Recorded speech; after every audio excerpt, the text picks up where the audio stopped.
Get the old mute over there. Get ready for We're it. live though, so start talking. Oh, welcome to From the Ground Up podcast. Thank you guys so much for being here for another episode. Are we still saying the number 5 podcast in Indonesia? I don't know. That's Are we important. still the number 5 No, podcast I think in we Indonesia? went down, but we might go I mean- up with this world traveler we have on today. Oh, that's a Who good knows? point.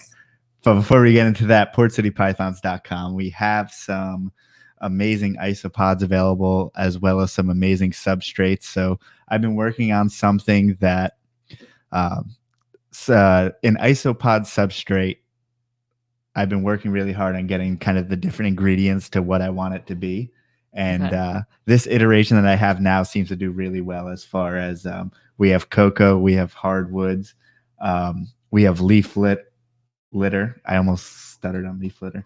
And then we also have actually added calcium as well. So trying to make something that's completely together and completely complete as far as completely complete as far as nutrition and as well as just the general upkeep of keeps humidity as well as has some extra calcium. Why am I so bad at talking? I don't know. Today? I'm going to talk now. Your turn. We already said this, but talk again about Southeast Carpet Fest and how amazing it was. And thank you to all the people that put it on and all the people that donated to the auction. It really was a great event. Coming up next for us will be we'll be in New Orleans. Yes. We won't be vending, but we will be at the New Orleans Herp Show, March 7th and 8th. So if you're going to be there, come find us or we'll find you, I guess, and we'll be filming and everything. After that will be April 26th. We'll be at the Syracuse Reptile Show. Yeah, the good old New Orleans and Syracuse. It's a classic run. So, right in the same area. But other than that, like Joe said, we have isopods available, springtails available, and we'll have some new type of isopods available in maybe the next month or so. What are you trying to say? And you can learn about that once Joe puts a video up about our new isopods. Or takes I'm an Instagram scared to even picture. go near them, man. Oh my gosh, that's crazy. I've never had such an expensive land shrimp. Bug. Yeah. Someone said see you at Tinley. We will not be at March Tinley this year. We just have way too much traveling going. I don't even know when it is. We're just traveling too much otherwise. Other than that, talking about traveling, we're kind of lightweights, I guess, compared to the person we have on today. But for our life, it's a lot. But other than that, we always have t-shirts available. We have no snake. Well, we have very few snakes available, but we'll be pulling our animals out of brumation soon. So we'll get that show on the road here very soon. Get that show on the road. Speaking about being on the road, our guest today. He's not really on the road though.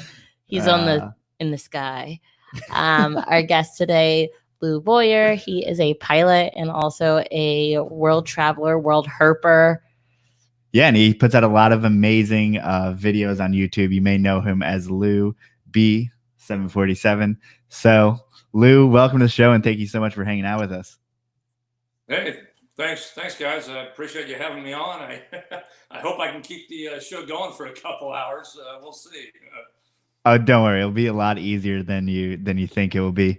So, obviously, you just put out a video in Thailand. So, how did that come to be?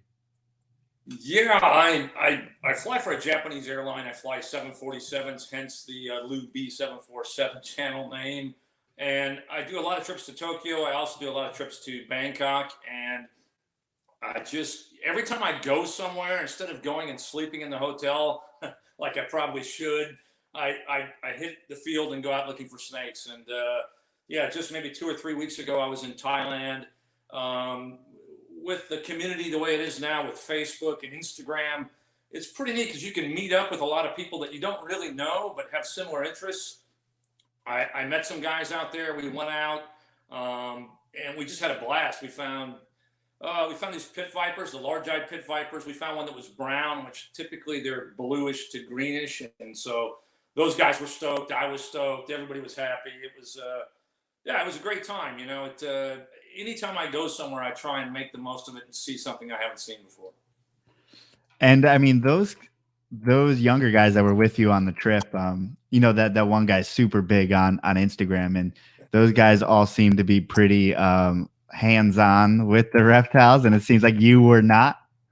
Yeah, this is a first for me. All my videos I put out mostly, like I try not to touch the snakes too much. I will touch some of them, especially the non-venomous ones, to try and get the best video so I can share the experience with everybody else and share the beauty of the snakes. And even though I have a camera, I use this camcorder here, and it's got a pretty good zoom on it. But that said, sometimes it just doesn't, you just want to get a close-up shot. So a lot of times I have to grab the snake, move the snake, do what I need to get the shots. And I typically try and make it look like I didn't grab the snake or move the snake, but I did to get it, you know, the shot that worked. This video was a little different. These guys, I guess I'm showing my age here. You know, I'm 50, I'm 53 now, although I'm hanging out with 20-year-olds. Yeah, you know, which is, I guess that's what's really cool about this hobby is that, like, there's a huge age gap between us, yet when we're out in the field, there's like no age gap between us. And, you know, I feel like I'm 20 something, you know, maybe not when I'm jumping over the fences and stuff, but I try and keep up. The younger generation, some of these guys are real hands-on with some of the venomous snakes, and I haven't experienced that before.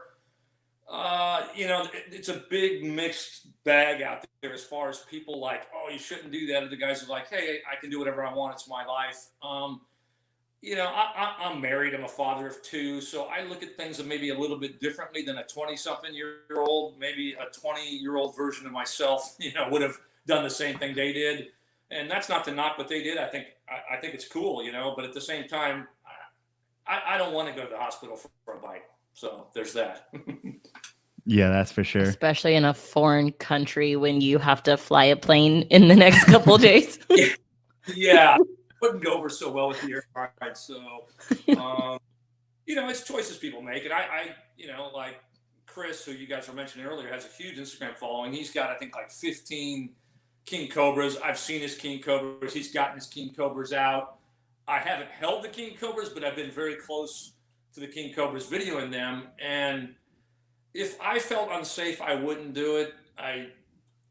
You know, that's not to say something couldn't happen, but I try and stay out of strike range where some of these guys are happy to live within that circle. I'm just maybe a little too old to live in that circle anymore. But, you know, these guys do, and that's, you know, that's fine. They had a good time with good guys. So, you know, I don't know what to say on that. I know there's two sides of the fence, and, you know, sometimes they meet up pretty strongly in the middle, but, you know, it is what it is. Yeah, I think it especially in the States, as far as the venomous community comes, I know that's like such a hotbed topic, and it's something that, like, I don't know. It's like I don't even want to get into it because it's so nuanced. And I feel like we can't even comment. I mean, yeah, we don't we have don't them. even mess Right. with So, them, like, yeah. I can't say anything about it. I mean, obviously for me, I'm like, I will never touch one. I don't even want to put one finger on a hot snake, but I don't own them. So, Yeah. So, you know, I saw Chris with his king cobras, and he's been working with them for a long time. I believe he worked at a reptile house in Bangkok, and like, he knows his snakes. He's got 15 different king cobras. He's got a bunch of other stuff, and like, he knows the temperament of his snakes. He knows if the snake's having a good day or a bad day. Like, hey, we can get this one out, or we can't get this one out. And, you know, I trust his judgment. That's his hobby. Those are his reptiles. And again, like you said, it's a hot topic. I've never had so many comments as on my last video where they're like, yeah, you shouldn't show people holding snakes. And I really didn't even think about it at the time. And I should have probably put something in the post on the end of the video saying, hey, look, you know, these are venomous snakes. Maybe you want to think about this if you're going to do this. And just because you see me videoing this doesn't mean it's something you should be doing. Yeah, and I think it's probably a big leap to say that someone's gonna see someone, you know, Chris handling a king cobra, and then all of a sudden I'm gonna handle a king cobra because I saw him do it. I think people are smarter than that. you hope. Yeah, I would hope so. You know, I mean, like, there's always somebody that's going to do something, and it doesn't matter what you say or what you do. You know, people are going to do what they want, and I'm not. My channel is for fun. I feel lucky and fortunate to be able to travel to the world, you know, most of the places in the world. I like to share what I experience, and that's basically it. For me, that involves not really. I'll handle some venomous snakes, but not on camera. For one, I'm the only one there. I'm all by myself. So it's a one-man show trying to make a video that's hopefully entertaining for people isn't as easy as you might think. And it involves a lot, especially when you got a venomous snake. I got a blue coral snake that was awesome. I got some awesome footage. Now, to get the awesome footage, I literally had to put a GoPro, about 6 inches away from it as it came at me and went by me in front of the camera. Now, you just see the shot and go, oh, look at this cool blue cobra or blue coral snake going by. But, in the moment, there's a lot going on, and it's, I try and put myself in a safe position, but it's not 100% safe all the time. Yeah, absolutely. And speaking of your videos, can you talk a little bit about the still that's on the TV behind you? Oh, yeah. This one here, Chinese Cobra I found in Hong Kong a month and a half, 2 months ago. Yeah, it's funny. I live in the United States. I live in Southern California, so I know the rattlesnakes around here. I know all the snake species in the area. Whenever I travel to a different country, I always do my research, and I want to know what's out there that can hurt me or that I just need to leave alone. So in Hong Kong, they have 2 cobras. They got the Chinese Cobra as well as the King Cobra, and I've been lucky enough to see both of them there. But knowing the personalities of the snakes and what they're going to do and how they're going to behave, sometimes, you just got to learn it firsthand. And this was taken with the GoPro and from relatively close range. That said, I had some tongs. I grabbed the GoPro and I set it in front of the snake. My hand wasn't like right here or anything. I'm not crazy like that. But this snake, which was interesting, and maybe they're all like this. It hooded up. It wanted to get away. Once it couldn't get away, it said, "All right, I'm going to hood up and defend myself." And it defended itself not by really striking. It would strike with its head down, and basically it wanted to headbutt you. It just wanted to scare you away. It really didn't want to bite you. I wouldn't rely on that in case you run into one, but that's the behavior I saw, which I thought was, quite interesting, really. It didn't want to bite me. It just wanted to scare me away. And I know that I've seen you find like some crazy cobras in what is seemingly like ditches or something. Is that a similar situation there behind you? Yeah, this was underneath a bridge. There's a freeway that goes across this. And typically I wouldn't have taken any video there. I just would have moved the snake somewhere else. But, it's one of those things too. I've got the camera, I've got lights, a one-man show is not always easy. It's easy to go look for snakes, but when you want to capture the moment, it's not as easy as you would think. And so I opted to just leave this guy where he was, and I didn't get the greatest audio because it was echoing. And I got what I wanted, and it was good enough, for the situation. Had I had somebody else there with me, these shows like Brave Wilderness and all that, those shows are awesome. I like those shows, but it must be nice to have a team of people with you with, multiple cameras, and, it would sure make things a lot easier than trying to do it all by yourself. Yeah, absolutely. And I mean, at this point, as far as when you fly and everything, you're going into different time zones, and like it seems like sometimes you go right into the field. Sometimes it seems like you're losing sleep to go into the field. Like, how do you manage your time like that? Yeah, there's a show, The Walking Dead. I'm going to make my own series called The Flying Dead, because literally I am a zombie at work a lot, because, I'll fly, 12 hours, 14 hours. And if I get there at night when the snakes are out, I'm going out. I'm not going to sleep. I'm not going to miss out on my opportunities. So a lot of my videos, I look a little tired, and I am tired, to be honest. But I've done it the opposite. I've done it where I'm like, you know what, I'm just going to sleep this time, and I'm not going to go look. And then I'll sleep, I'll wake up, and I feel better. But then I'm like, oh, I missed my opportunity. I won't be back here for another 2 months. And I don't know, you only have a limited amount of time to, make memories and experience life. And, you got to sleep. But at the same time, when there's stuff like this out in the field, sometimes you got to go look.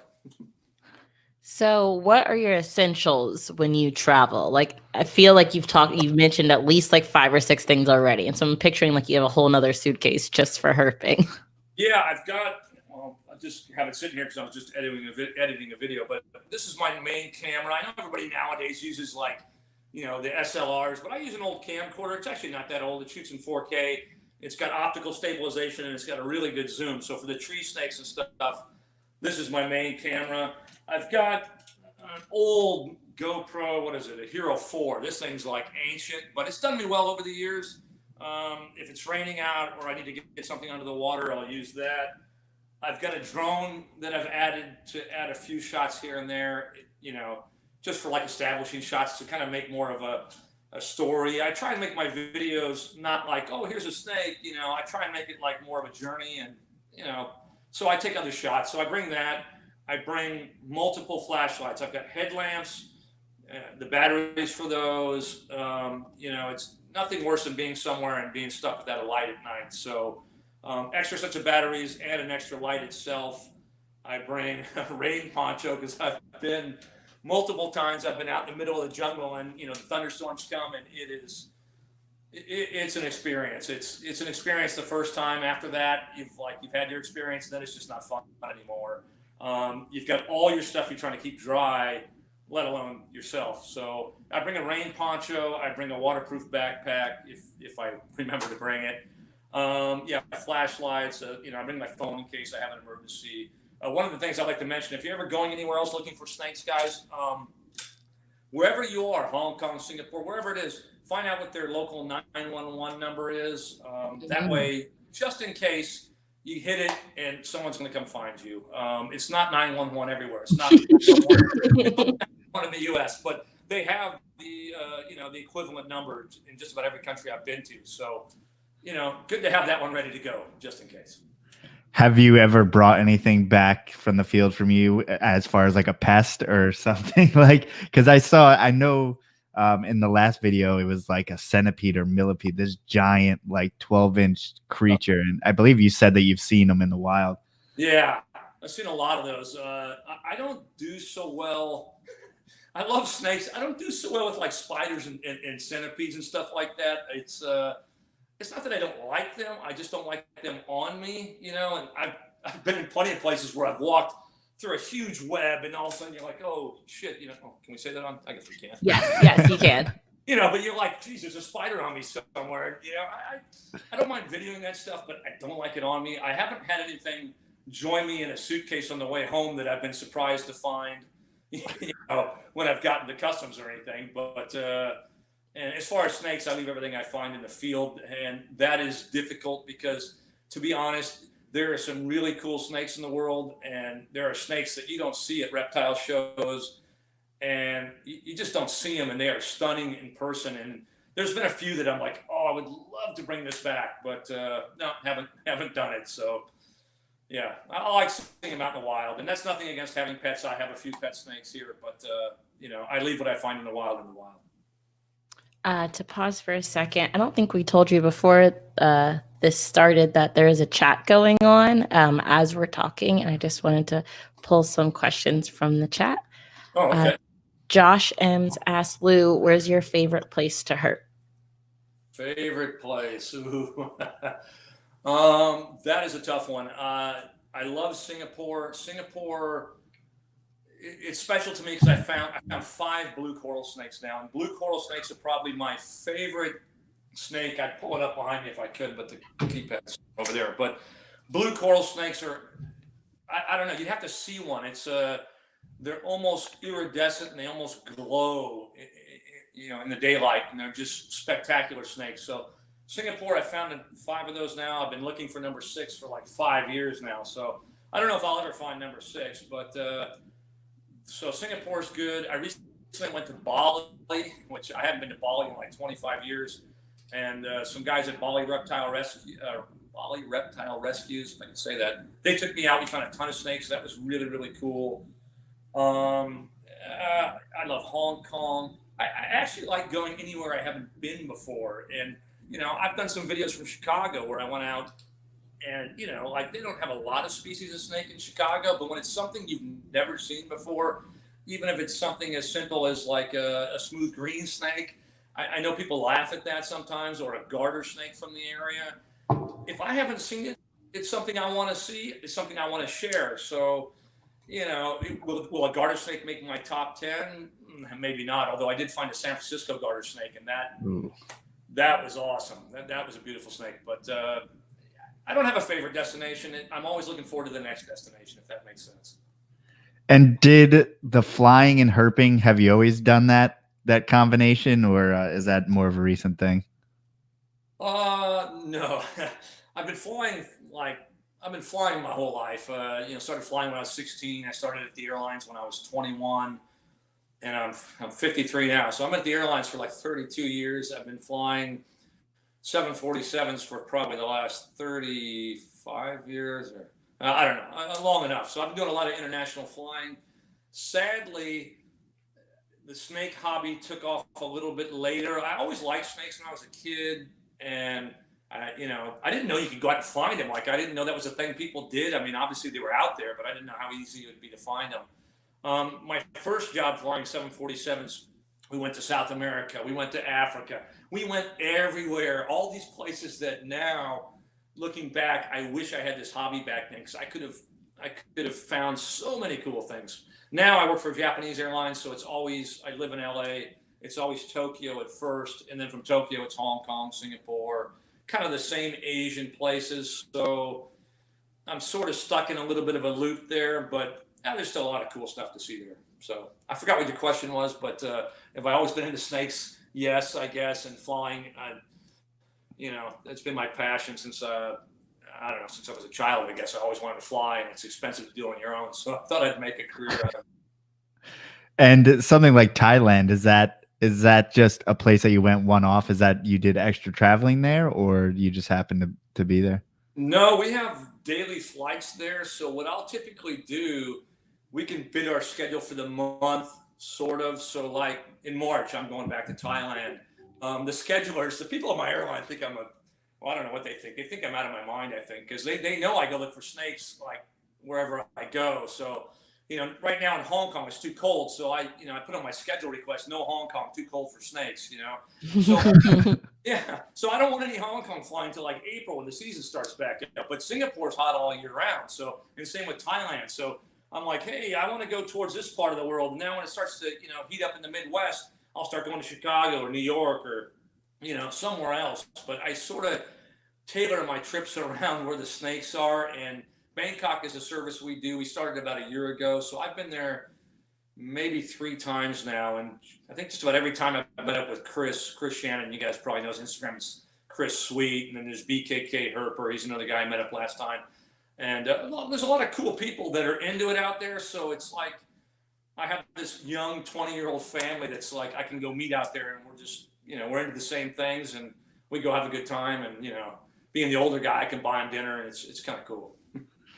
And it's very interesting. There seems to be like an actual scene there of reptile keepers, and also they're not of Thai descent. It seems like people from all over the world. Yeah, I'm not sure exactly like who all has what there, but Chris's reptile room, I'm sure he shared a lot of it, but I know he hasn't shared all of it. Like going to that guy's house is like it's better than any zoo you could ever go to. Like bar none. He's got anything you could think of. He has. I have yet to share half the videos that. I've taken a lot of stuff, and I'm a little bit leery on taking too much captive stuff because my channel is mostly about finding snakes, but he's got some awesome snakes, like some, green mambas and different colored. He's got these white-lipped green tree vipers, but his are blue. He's also got yellow ones. He's got eyelash vipers. He's got you name it. You name it, he has it.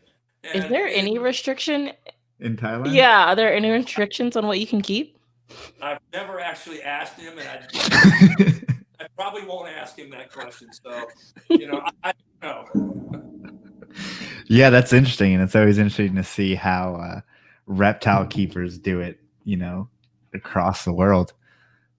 So, yeah. I don't know, like even in California, when I was in my teenager, I had a Burmese python, and I don't even know if I was probably supposed to have some sort of permit for that, but I never did. But I think venomous snakes in the U.S., especially like in California, you need a permit of some sort. Otherwise, I think there's you find yourself in deep trouble if they found out you had rattlesnakes in the house. Yeah, we live in one of the last strongholds of the own whatever you want here in Pennsylvania. So Oh, there's not as many rules here. Okay. Pennsylvania, you can do that. Huh? That's awesome. Yes, the only thing, there's two things. I can't remember the second Sugar gliders? one. Well, that I remember Very that illegal. one, and I can't remember the second one. Like box turtles and some natives. The native stuff ends up being the case. Yeah, but well, that's cool. You can, I don't know. I have a family and I've got young kids, and so as much as I've seen some cool coral snakes, I'm like, that'd be awesome. I could get a cool looking. I wouldn't want just an aquarium. I'd want to set them up in something that looked natural, and I think it'd be awesome. But the day I come home and the snake's not in the tank would be the day, I'd have to really consider what I'm doing, because, if you're just there by yourself, it's one thing, but my daughter's 12 and my son's 17, and, I don't know. Everybody can do their own thing, but for me, it's just not the right thing in my life right now. But, it'd be cool. Is anyone working with the blue coral snake in the States right now? I think there's M toxins. I think they had one up in Wisconsin. I know they do a lot of venom lab stuff. I think they had one, but I don't know if they still do. They might. Well, Chris, he has. I don't know if he's working with them per se, but I think Chris has. I don't know if I should say it. I don't know if he's published it, or posted it, but I'm pretty sure he's got a blue coral snake somewhere in that room of his. Or two.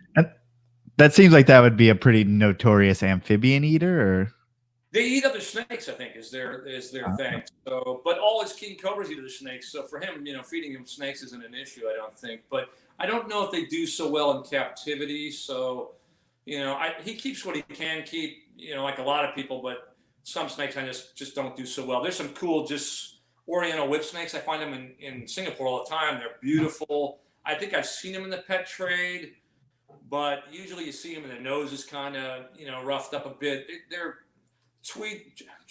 tree dwelling snakes. And I don't know how well they do in a cage unless you had something really big. So there's a lot of cool stuff. I just don't know if it's something you really want to keep. Yeah, I mean, even we see those like racers in the States and stuff like that, and they'll just like pace around a 6-foot cage for, forever. Yeah. So, I mean, I'm all for people owning whatever they want to own. I think that's cool. And it's just, when I see some of the snakes in the wild, it's just, I don't know. I see them especially the arboreal species that love to be in the trees and stuff. And it's, unless you had a wall in your house that had a pretty cool enclosure, it'd be tough to put it in something that was really small where it couldn't actually get out and move. Yeah, absolutely. And I mean, there's some stuff that you see all the time that's common, commonly kept in the United States. I mean, I know that there in California, you find California king snakes all the time. Yeah, I live in a unique area for the king snakes in Orange County that they're mostly banded throughout their range. When you go down to San Diego, they go from being banded to being striped, which is really cool. And halfway in between, there's some really bizarre morphs that don't really fit too much of a category. And they'll start off with a stripe and then go into some bands and then go back into a stripe. And, they're really cool looking, to be honest. It's tough not to want to keep those and breed those. And I know people do, but yeah, so I see the cool ones more often than not. So when I see just a perfectly banded one, I'm happy to see that sometimes, because I see the unusual ones a lot. But I love what's here. It's like where you guys live. I'm sure you've seen just about every wild snake that's in your area. So I still love to go out and find all that stuff. But it's awesome going somewhere else. And there's nothing better than being somewhere where you don't know what you're going to find. You know it's out there, but you don't know if you're going to find it. So that'd be like me coming out to your neck of the woods and finding a timber rattlesnake or whatever you guys have around, a pine snake, something like that. It's, I don't know. There's something exciting about that. It's that's my passion, is to try and find things I haven't seen. What do you think has caused that separation between, having that one pocket of king snakes where they're all banded and having that one pocket where they're all striped? Like, I'm assuming some evolutionary thing. Yeah, I read a book from Brian Hubbs. If you guys are into king snakes, he's the guy. He's wrote a couple books on king snakes, and there was one time he thought in San Diego that there was mostly reeds or something. It was a different habitat, so than the king snakes down there, for some reason, it was advantageous to have a stripe. Kind of like most of the garter snakes. All the garter snakes, that I can think of are all striped. They all have a lateral line running down the body. And they usually live by water where there's, the line kind of works pretty well when there's lots of reeds and stuff to blend in with. I don't really know really why snakes are banded. There's a ton of them that are banded, but it almost seems like it's a dead giveaway as to where they are. But anyway, his assumption was down there, I believe, that it was more marshy, so therefore they evolved to have stripes, and then halfway in between there's the mix of them. So I could be wrong, but that's what I think I read. Yeah, just weirdly selected by things eating them, I'm sure. Yeah. And then there's that too. So I was just recently in Thailand where we found a brown. It's weird. We were hiking some railroad tracks where all the snakes in that area, there was railroad tracks that weren't being used in the middle of a patch of forest, basically. I wouldn't call it forest, but an overgrown area. And there were tons of frogs and geckos. Now the frogs and geckos, it was very easy for them to run along these tracks. So that's where the frogs and geckos were. So all the pit vipers would park themselves on the edge of the tracks. And they were just waiting for the prey to come by and grab it. And it couldn't have been more perfect of a situation. And then when we found one that was brown, I'm like, is this like a railroad morph or something? Like, is it evolved to be brown so it blends in with the railroad tracks? I know that's not the case because it would take a long time for that to happen. But it almost seemed like that's what was going on. Yeah, and that I saw that was amazing. And then you guys also found like what seemed like some type of kukri, right? Yeah, that was a weird one because he's like, what is it? And I'm looking like, well, don't grab it. They were more nervous to get bit by that than some of the venomous animals. Well, that's true. Yeah. So, we thought it could have been maybe some little coral snake. So we weren't 100% sure, but yeah, it was a little kukri snake. It wasn't very big. They have those funky teeth. So I found kukri snakes, a different species in Hong Kong. And, I know they're not venomous, but I also know they can give you a pretty bad bite. So I don't handle those. I put out a video recently. I don't know if you guys have seen it, but I was saving a Japanese rat snake off the road in Tokyo. And I was videoing, with the camera was in one hand, the snake was in the other hand. And there was a car coming, and it was a narrow road. So I turned to look to make sure the car wasn't going to hit me. And right as I turned around, I didn't even see it coming. This thing came and grabbed me on the eye. And it made for a funny video, I guess. But it definitely caught me off guard. So I don't mind being bit by snakes, but the kukri snakes and some of the ones that, the retics get pretty big, and they can give you a serious bite. So I try and shy away from the ones that I know are going to, cause a bit of an issue. Yeah, and I'd love just seeing you flip, like, say, the Chinese corn snake, which I think is a Laffy bimaculata. Yeah, is that what it is? I'm terrible with the Latin names. I know there's one of them there that, it's the burrowing a forest rat snake. I also call it the Japanese corn snake. And I think it's worth like $2,000 on the market, as far as if you were to sell them or something. But, I just let them go. But I see them quite a bit, and I just think to myself every time, I'm like, this thing's worth a lot of money. But, and I don't know. I'd rather see it go and see it again next year. But, cool snakes. You don't see them in the pet trade very often, if at all, I don't think. Are you laying tins in most of the locations that you're going to, like seasonally? That's a tough subject. In Japan, I don't. Well, in Japan, if I find trash that's like tin and stuff that it's already out there, I'll move it somewhere that's more advantageous to me. So technically, I'm not littering. I'm just moving trash from one place to another, I guess.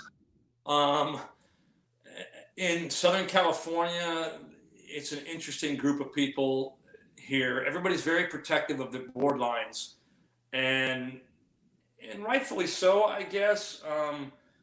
They spend a lot of time, hauling these boards out in the middle of nowhere and setting up these lines so they can find snakes. And do they like it when other people come and flip their spots? Not so much. Now, I try and be respectful. I try and put the snake back like I found it. I try and leave the place the way I found it. I even try and video so no one can see where I am. The owner would know. If he saw the boards, he'd know. But I'll even cut in shots from 15 miles away of just the sky and the mountains, just to throw the whole thing off so people don't get mad, But people get very protective of their sites here in Southern California, because I think a lot of people all try and hit the same spot, and some people aren't respectful, and some people take everything they find, and eventually the spots aren't that good anymore. So I understand it, but at the same time, you know, I don't know. I don't put anything out there. I know of a few spots I go to that I respect them. Some of the owners know I know them, and they're fine with me going there. So I usually go to the same few places, and I'm happy with that. I'd love to set up my own spot. I've been meaning to do it for years, but somehow summer goes, and I just family life and flying and everything else, I just never seem to do it. So, you know, every spring I'm like, oh, I wish I would have set up a line, but I haven't done it yet. Yeah, it seems like there's a lot of field herpers down there in Southern California, and I think I've pretty much seen the same cow king on like 4 different people's pages. So I'm like, oh damn, that looks exactly like that place that other dude in San Diego found a cow king. Yeah, it is. You know, and for the most part, people all, you know, have similar interests and they all get along. But every once in a while, you know, someone gets upset that you flip their spot, and they'll get upset to the point where they'll literally take all their boards and just tombstone them, where they're just sitting up vertically, so that no one can find snakes there anymore, including themselves. But they don't care. So it's kind of bizarre. Yep. I know. Oh, sorry. Go ahead. I was about to say, I know I've seen some of your videos where you've gone out herping in California, and I feel like you were out there for hours on hours and just kept flipping things and not finding anything. And I've seen you like bring your whole family as but well. I feel like, at least for me, it would be so hard continuing to herp in California when I know in like 2 weeks I'm going to be in some foreign, you know, Asian country. Like, how do you keep yourself motivated to herp in California when you know you're going to go someplace cool? Yeah, there is that, because I have seen everything there is to see here. Now, again, there are some kings that look very different than the other ones, but I don't know. There's something, I just get a rush out of it still. I took my wife out and my family once, and it was the first time I took her out flipping boards, and she kind of equated it to like looking for Easter eggs or you know, something like that. And it was like, because here you found this board, you flipped it, and you're like, well, you know, who knows what's under there? You don't, you know, could it be an albino, or could it be something you've never seen before? You know, most likely not for me, but, you know, I also like to share the passion with people that I've connected to on Facebook from all over the world that will come out to LA, and I'm like, let's go look for snakes, and seeing somebody else's eyes light up when they see their first king snake or their first Southern Pacific rattlesnake, it's awesome. I mean, sharing the experiences, that's why I started the YouTube channel, was to share the experience. And I don't know, I really enjoy that. Every year we go out to Palm Springs, which is just about an hour and a half east of here. And for 10 years, I've been doing this Kids in the Desert, where, well, that's back when my kids were young, but you know, they've kind of grown up, 12 and 17 now. But when they were younger, and we still do it, but when they were younger, we'd go out there and I'd bring all these families, and it started off with maybe, you know, 5 or 6 kids, something like that. We'd go out on the roads at night, because you go road cruising because the roads get really warm. And I'd show them, I'd make a little checklist of the snakes you could find. And I'd, you know, what's this one? Oh, it's a glossy snake, or that's a long nose. And, oh, that's a sidewinder. We can't touch that. And we've been doing it for 10 years. And I think this year will be our 10th year. It's every Memorial Day weekend. Whoever wants to come join us. It is awesome. It's grown over the years to, I think once we had like 40 or 50 people out there. Wow. It was like, any other herpers out there probably thought like, you know, like there was a raid going on or something, because it was like a parade of SUVs going down these, you know, tiny little desert roads at night. You know, it got a little out of hand, but it's a lot of fun. So, you know, every once in a while we have people from other countries come, or other states, and yeah, to share the experience is really cool. So there are times of walking around for hours or driving for hours and not finding anything, and yeah, that sucks. I can't tell you how many videos I've almost made that I've shot the intro. I try not to add things after the fact, because that doesn't seem real to me. So I try and shoot everything as it happens. I'll get creative with the editing, with the audio, a little bit here and there, but I try not to add any narration after the fact. So and that gets difficult, because I go to these places and I come home to edit everything, and I can't go back and say, oh, I missed a shot of this. I'm stuck with what I got. So I've shot more videos that ended up nowhere on YouTube and just deleted off my SD card, because I didn't find any snakes. And, you know, I try, and sometimes I'll have, like, I'll do one where I'll start my watch or my iPhone. I'll start a timer so you can see, all right, how long has it been? Because no one's going to watch a video for 3 hours if you don't find anything. So I cut it together, but I'm like, look, it's been an hour. I finally found, a blind snake. It took me that long. So I try and, relate what it's really like. A video never does it justice. You don't know what it's like to be out there, hot and sweaty or cold or whatever the case may be. But I wish I could truly share the experience, but I do my best. Yeah, it's like you wish you could truly share the whole experience, but then again, no one would want to watch 3 hours of. Yeah, next time I go to Singapore, there's one park there where I'm guaranteed to find a couple Oriental whips and some water snakes. So I might actually try and just take my camera and say, here I am, let's do this, and just walk, and maybe cut it off in an hour. And I doubt people nowadays just hit fast forward, or they play it at 1.5 times speed, or I know today's youth especially, there's a lot out there. There's a lot of content out there, and people don't seem to have time to sit down and watch anything anymore. And it's a little sad, I think, but it is the way it is. And I try and make my videos again like stories that I hope you see the beginning and you're like, oh, I want to see where this goes. But probably most people just skip to the snakes. I really don't know. I don't have any way to tell. But anyway, I try to make stories that are interesting. But time will tell, I guess, if people watch or not. No, I think the whole thing, just you being a pilot going around the world, I think people just like that. Like, just because it's kind of something that everyone's kind of interested. Everyone wishes they could fly a plane, right? Everyone wishes they could fly a plane to go find snakes. I mean, it's really a double whammy. Yeah, it's interesting because, yeah, and I feel very lucky to be where I am. So this may come out the wrong way, but like sometimes when the alarm goes off at 2 a.m. and I'm like, and I went to bed at like 11 p.m. and I'm like, oh, I got to get up and fly 12 hours. It's like, I love what I do, but some of the middle of the night or the back of the clock where you don't know if it's daytime or nighttime, it gets a little bit old after a while. And getting out and finding snakes is kind of like my escape from the flying part of it. And again, I love flying. It's my passion. I love to fly, but flying for a straight line in 12 hours, for 12 hours going in a straight line does get a little bit old sometimes. So,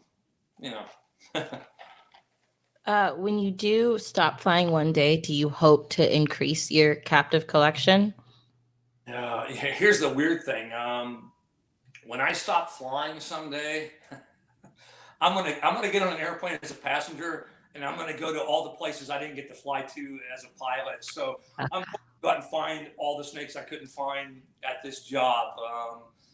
As weird as that sounds, and my wife, she wants to get like a Winnebago or some kind of RV, and basically I would love to hit all the U.S.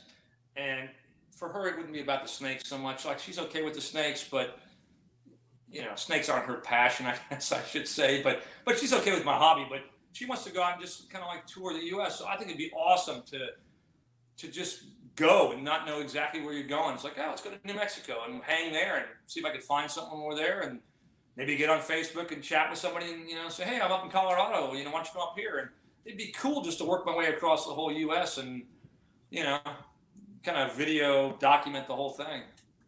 So, and is that something, as far as herping the U.S., is that something you want to do more of in the future? Is that something that's kind of been underdone on your part? No, I've missed out on a lot. I live in Southern California. I've seen what's here. I've got a brother who lives in Tucson, which is an awesome place for snakes.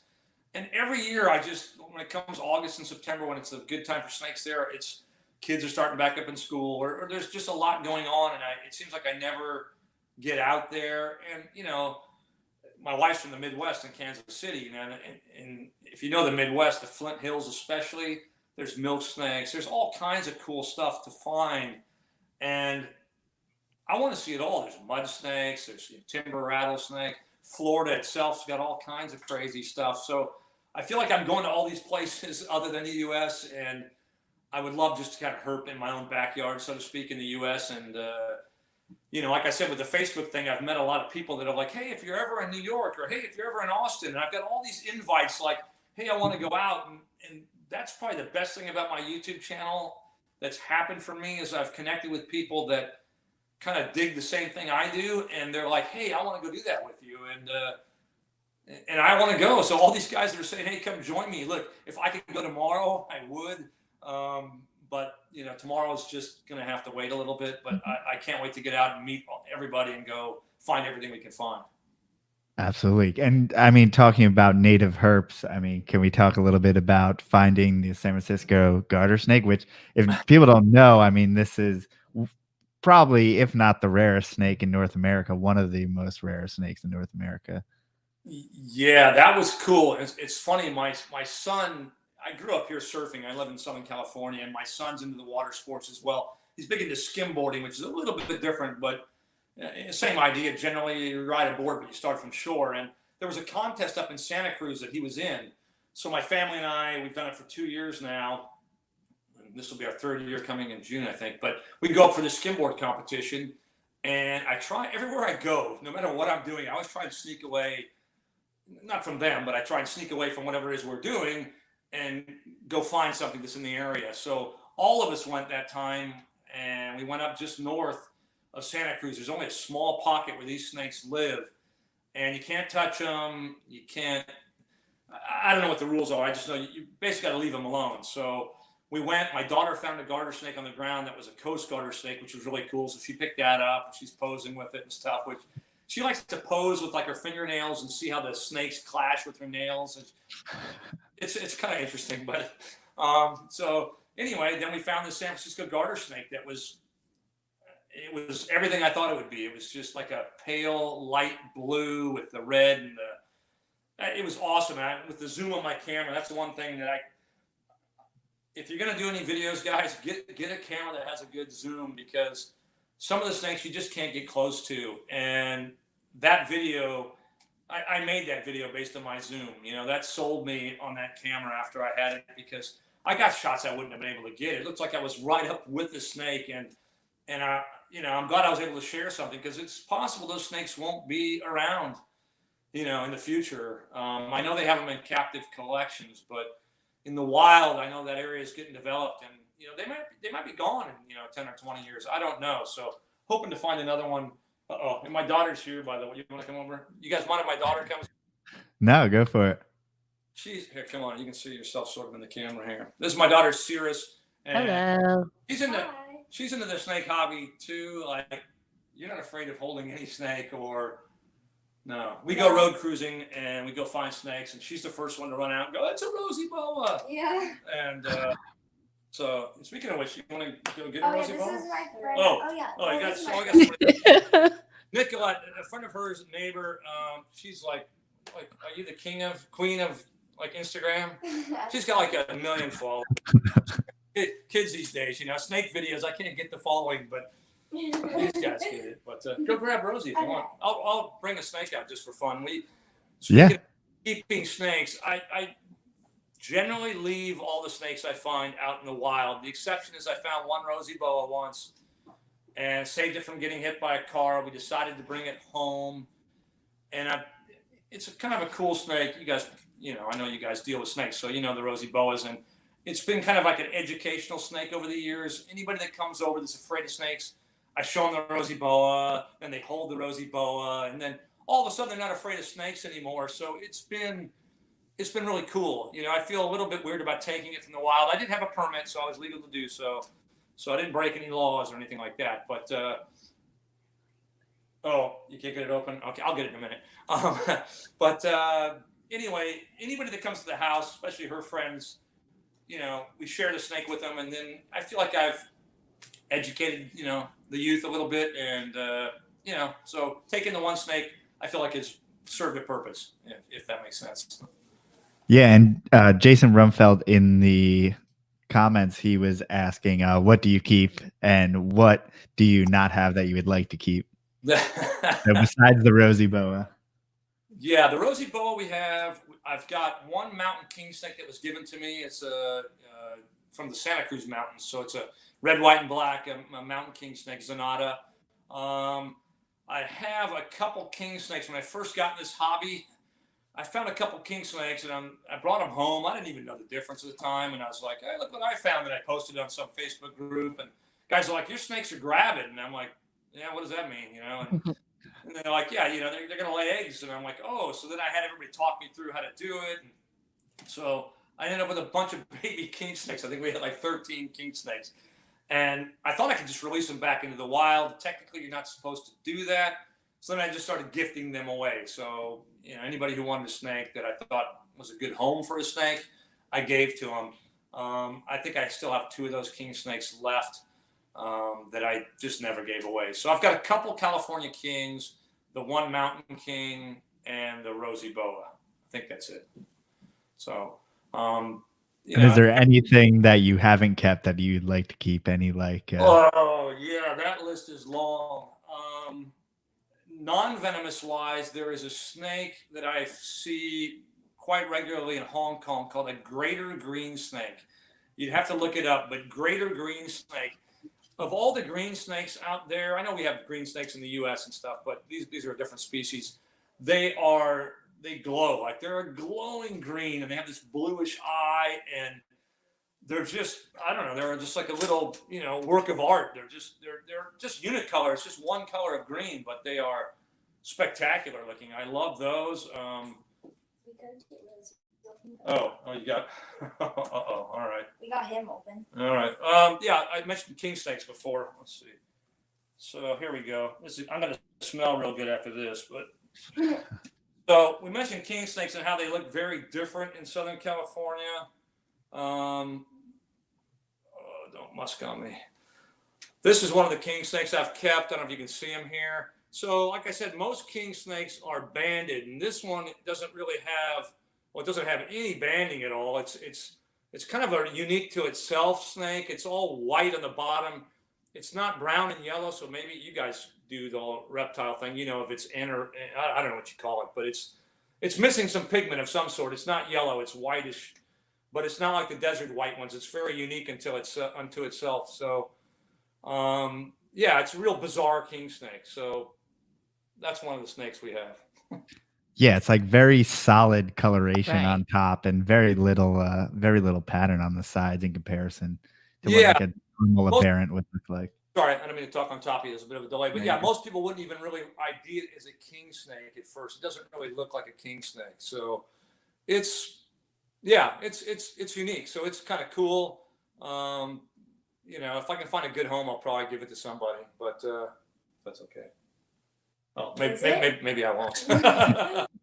But yeah, so that's, and you can see it's all white underneath. I don't know if you can see the belly, but yeah, he's a very unusual looking king snake. So yeah, so much lack of pattern. Yeah, so like I said, in this area we have some real bizarre ones. So that's one of them. So you can just leave Rosie. There's a couple things on the top you got to lift up before you slide it. Okay. You know, but that's it. Should I put him back? Yeah. There's also snake skin. Oh yeah, that's okay. And that's just a first generation, you know, baby hatched out of an egg from the wild. Yeah. And it's weird because this snake. Hold on a second. Hey, Sirius, do you have a lid? I don't want him to take it off. Yeah, and he's it's interesting. I feed him a lot, but he's never really like. I don't know if there's such a thing as like a. Is there such a thing as like a dwarf morph or anything? Like this thing has never grown more than a couple feet long, and you know, in the wild, you know, the mother was probably 3 or 4 feet long, and this thing's foot and a half. How old is he?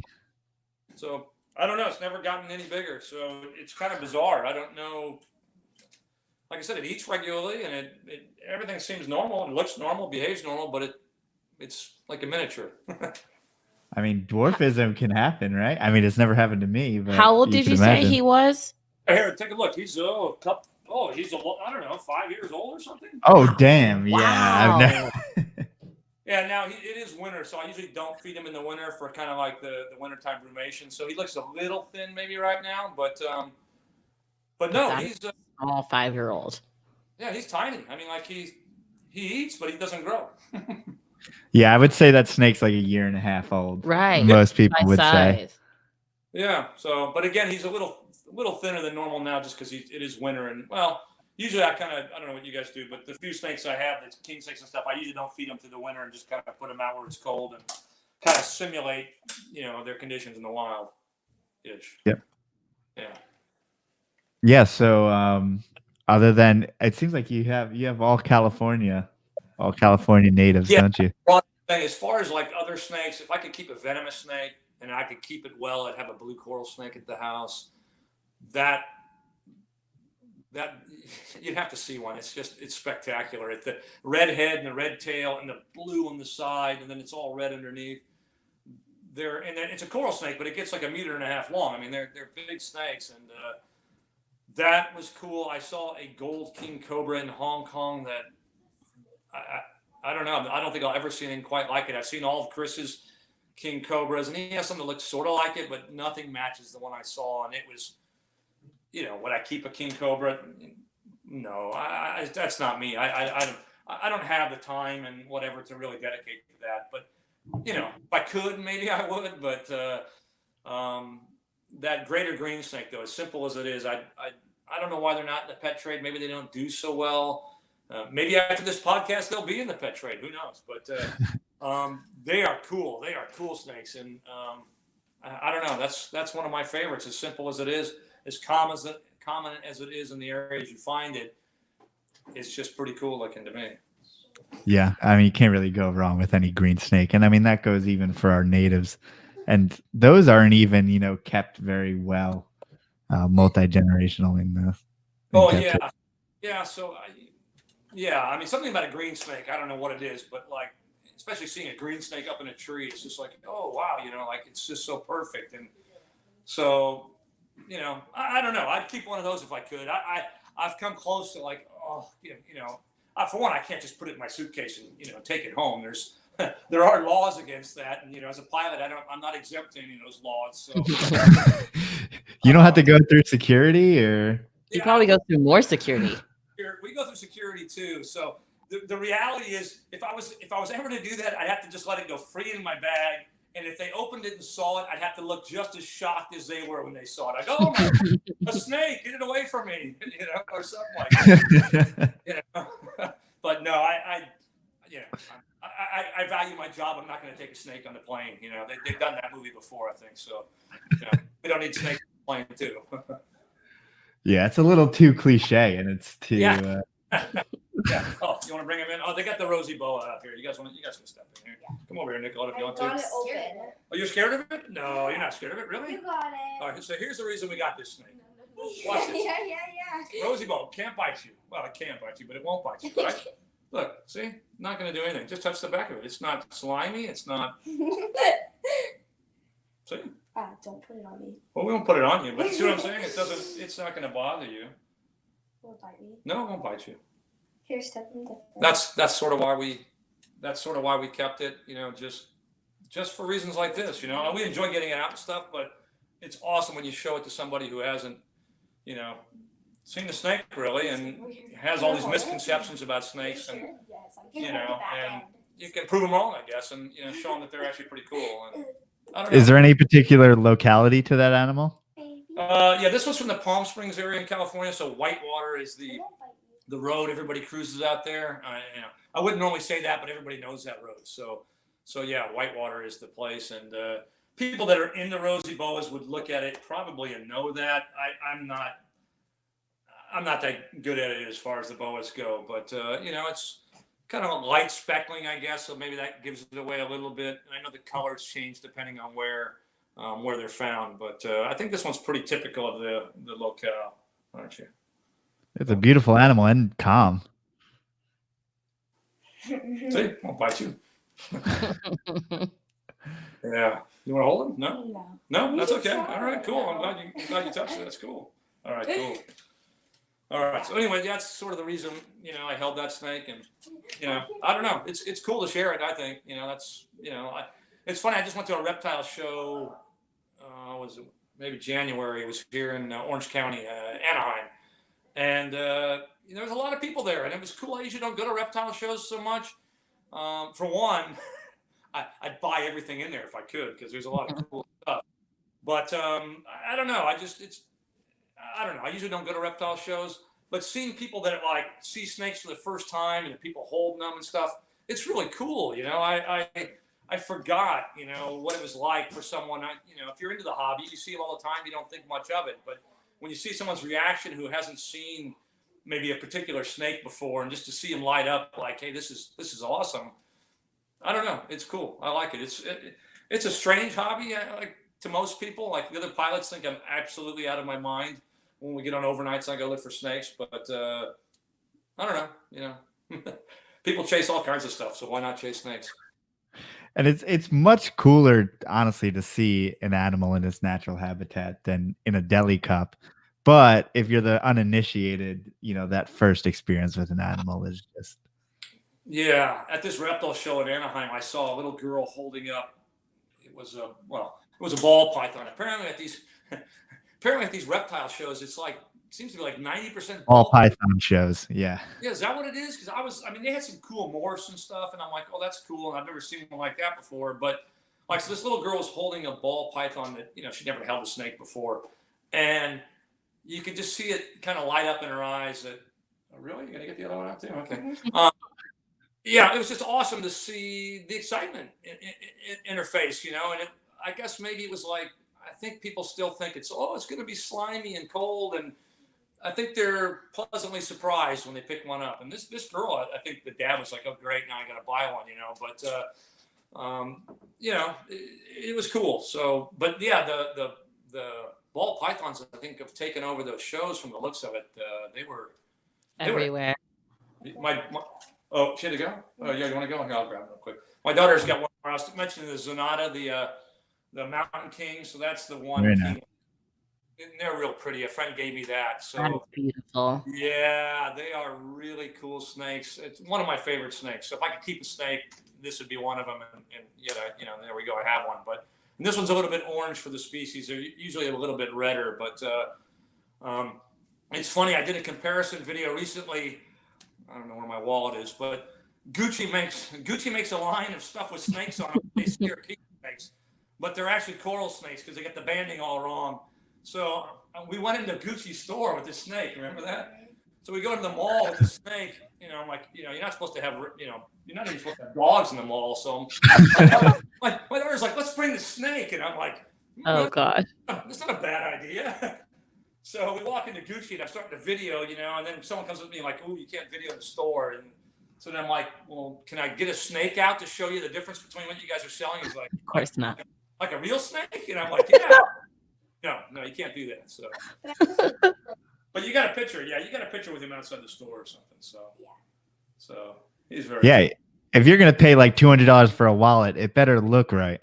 Yeah, you know, it's funny, and I have that wallet around here somewhere. I don't know where I put it, but. Yeah, and it looks they market it in their marketing. You're the one that told me it says king snake on it. Yeah. You know, but it's, you know, the banding is the opposite, so it's a coral snake. And you know, I just made a funny spoof video basically. But the reality is, you know, like, what if I had that wallet in my pocket and I got bit by a coral snake and I'm like, hey, I'm okay. It's a king snake. Gucci said I'm fine. Yeah. I'm doing it, Gucci. I'm coming for you. Yeah. All right. Thanks for sharing it. Yep. Bye. Bye. Thanks for coming on. She's got the passion for snakes too, so it's really cool that, you know, as a father, that my son likes to go out and look for snakes, and you know, I don't know, it's fun to share what you love. So, you know, I don't try and push anything that I like to do on my kids, but I try and introduce them to as much stuff as I can. If they think it's cool, then yeah, it makes me feel good. Yeah, is that something to where, like, have you traveled elsewhere? You know, not for work, and whether it's vacations and stuff and herping and. Yeah, we went to Costa Rica as a family trip. Now, make sure they're going to listen to this sooner or later, but like they were thinking, you know, like zip lines and beaches and stuff. I was thinking like, you know, fur to land, you know, eyelash vipers and all that, whatever I could find. But I didn't see many snakes, to be honest. And it wasn't a snake trip. I wasn't out there looking for snakes. I was looking wherever we were, but I mean, everything's a snake trip. In y'all's world, everything is a snake trip. Yeah, yeah, everything is a snake trip, right? Just gotta try hard enough. Yeah, but we enjoyed the beaches and did the zip lines and did all the touristy things. But you know, I think I found one snake out there or something. But you know, you got to look. And being somewhere like Costa Rica, it's you're like, oh, I got to look. But what's interesting is most people don't understand. Like a lot of these places, you know, you think, oh, Costa Rica, I can go. Let's go find snakes, and you think. like there's going to be snakes everywhere. Like, oh, this is going to be easy. There's an eyelash pit viper here. There's another one there. There's a boa constrictor over there. It's just not like that. It's just not like that. You can't find snakes as easily as you sort of wished you could at times. But maybe that's what makes it more fun. The fact that it's a little bit harder than people think it's going to be. And is it, I mean, how much different is it being in, say, the jungles of Costa Rica to Thailand and all these different, places in the world? Yeah, every place is sort of unique unto itself. Like Costa Rica, you can't go in the jungle at night. You're not supposed to go in the jungle at night without a hired guide. And for me, that sort of takes a bit of the experience away. I don't want someone going, hey, look, there's a sloth there because it was there 3 days ago and he already walked this path yesterday. So I want to go find stuff that I find, and I don't know if it's a competitive thing or what it is. It's almost like when you go road cruising, like when I don't know, do you guys road cruise at all back on the East Coast at all? Have you guys been road cruising at all? No. Okay. Well, road cruising is it's a fun but lazy way to find snakes. You basically go out on the desert roads at night, and certain months of the year the snakes come out and you find them crossing or sitting on the road, and it's really cool actually. But I want to be in the front seat. I don't want to be in the back seat and someone say, oh, there's a glossy snake up there, because sure, I want to go see it, but like I want the thrill of Finding it. Yeah, finding it. There's something about finding it. So to go on a guided thing in Costa Rica where they're like, oh, here's a red-eyed tree frog, I'm like, yeah, if I would have found it, it would have been a little bit more special maybe. So yeah, Costa Rica, we went on one guided night hike that was not so great. Jungle-wise and stuff, a lot of the tropical places on the equator, Singapore, Costa Rica, very similar, hot and humid. That's one thing you can't capture. On the East Coast, you got hot and humid summers, right? So you guys know. Mm-hmm. Yeah, so you can't capture what it's like to be walking out there with a backpack full of lights and batteries, and it'd be easy just to go out and look for snakes with just a bottle of water. But when you want to capture the experience, you end up carrying 20 or 25 pounds worth of stuff, and after a while, I'm from Southern California where we don't have a lot of humidity, so after a while, it's kind of like, let me find something. I've been walking for an hour and a half. Give me something, anything, So, it's different everywhere you go, but weather-wise, it can be the same depending on where you sit as far as latitude goes. I mean, are there times where you've gotten lost in any way, or any close calls of any kind? I've never been lost. Well, I guess it depends on how you look at lost. Singapore's an island, so if you keep walking in one direction long enough, you're going to hit the coast, right? So you can't truly be lost, but I was in the middle of the jungle one time, and all these trips, when I say middle of the jungle, like I don't go out like without a path or a trail somewhere. I don't just get my machete out and start cutting down things and all right, let's go. I'm on bike trails or hiking paths or paths that just nobody's on at night because nobody really goes out there at night. So, it's not like I'm in the middle of nowhere, but sometimes you'll get to an intersection and then do I go left or right? And, on the next one, do I go left or right? And then when you turn around to go back, it's like, did I go right or left? And so I've been in that situation before, and I'm like, all right, just pick a direction and go. And nowadays you can pick up your phone usually, and if you were smart and you were able to cache some of the maps, because a lot of those places have no cell service.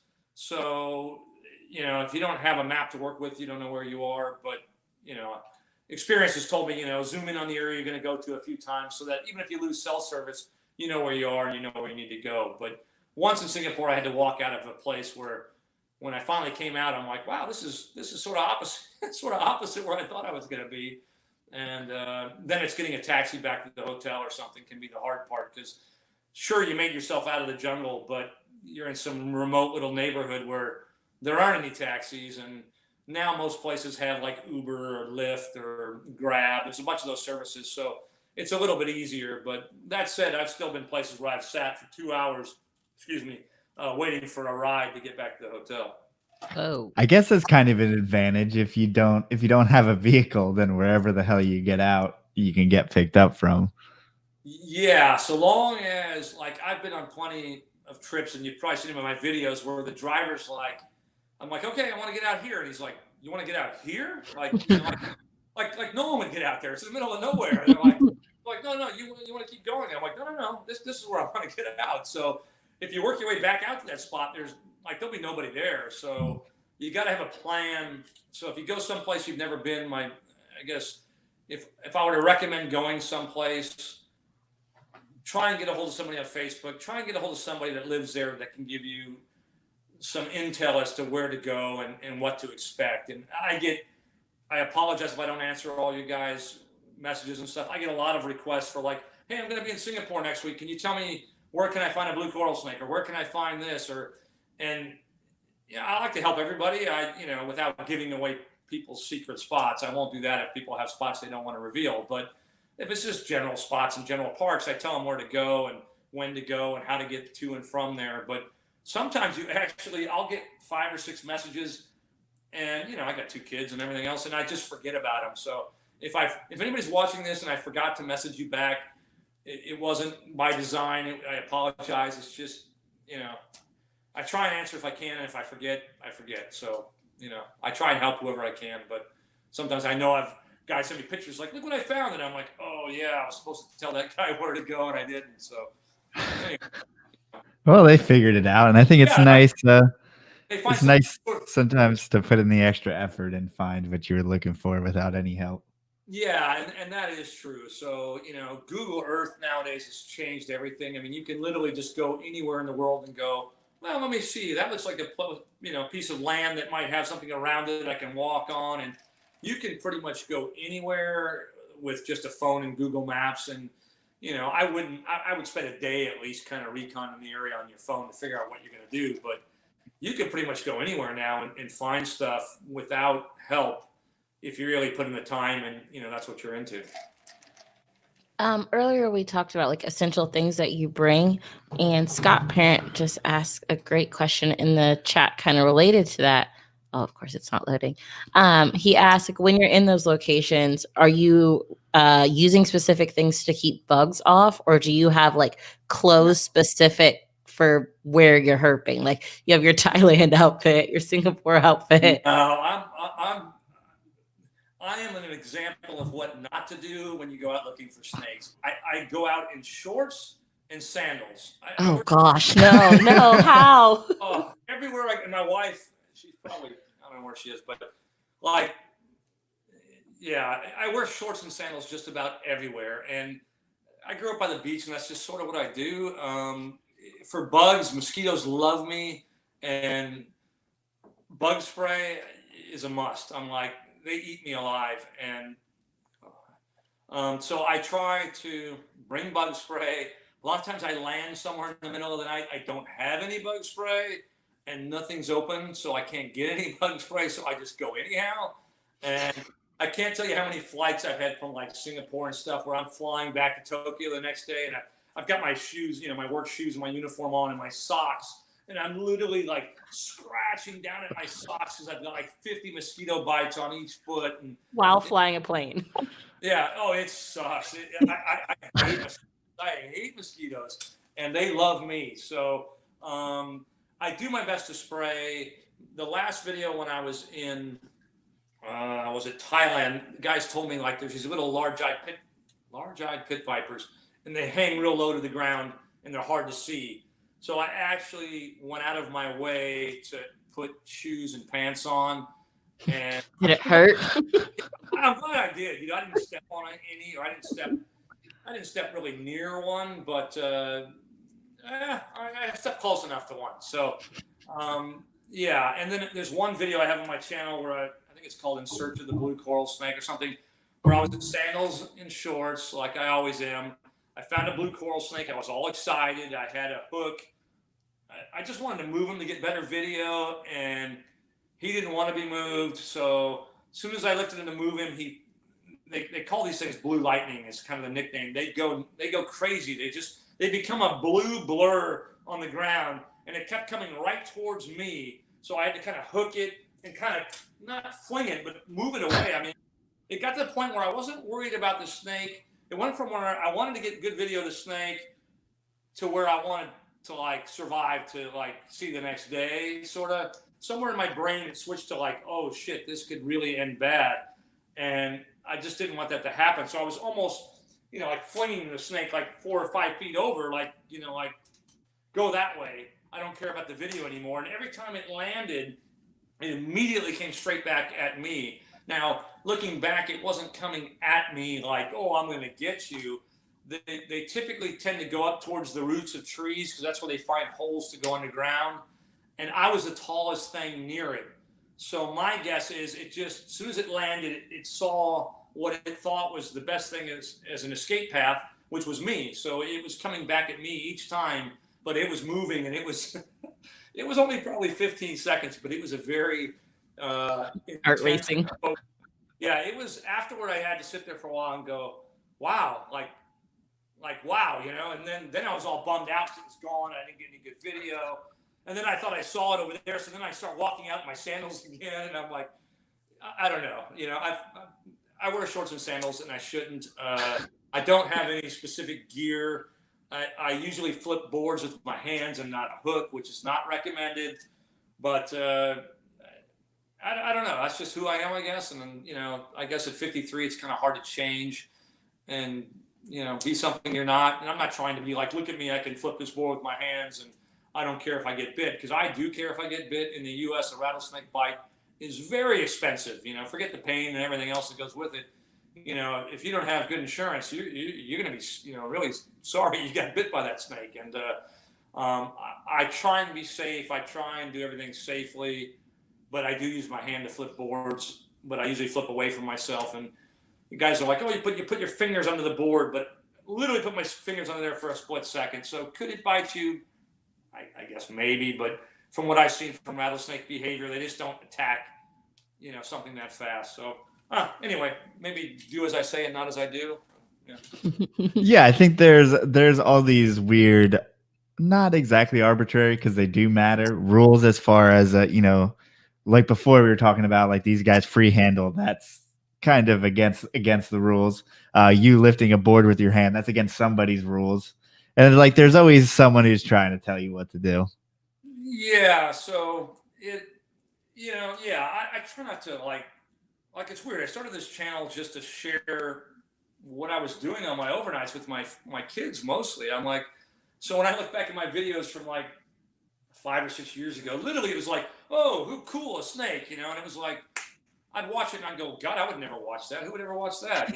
Like 15 seconds of nothing. And I'm like, so then I just started to evolve into making something that would be more fun for them to watch. And then, so more people started watching, and then it's really nice. I get comments from people saying, man, I really love your videos. I wish you put out more, and I'm like, well, it's not my full-time job. As much as I'd like to put out more, I can't, I can only do what I can. But the more people watch, the more I feel a responsibility almost to try and show things like, like responsibly, like, so wearing sandals and shorts isn't responsible, I guess. But again, it's who I am. And, I don't know. I drink Red Bull all the time.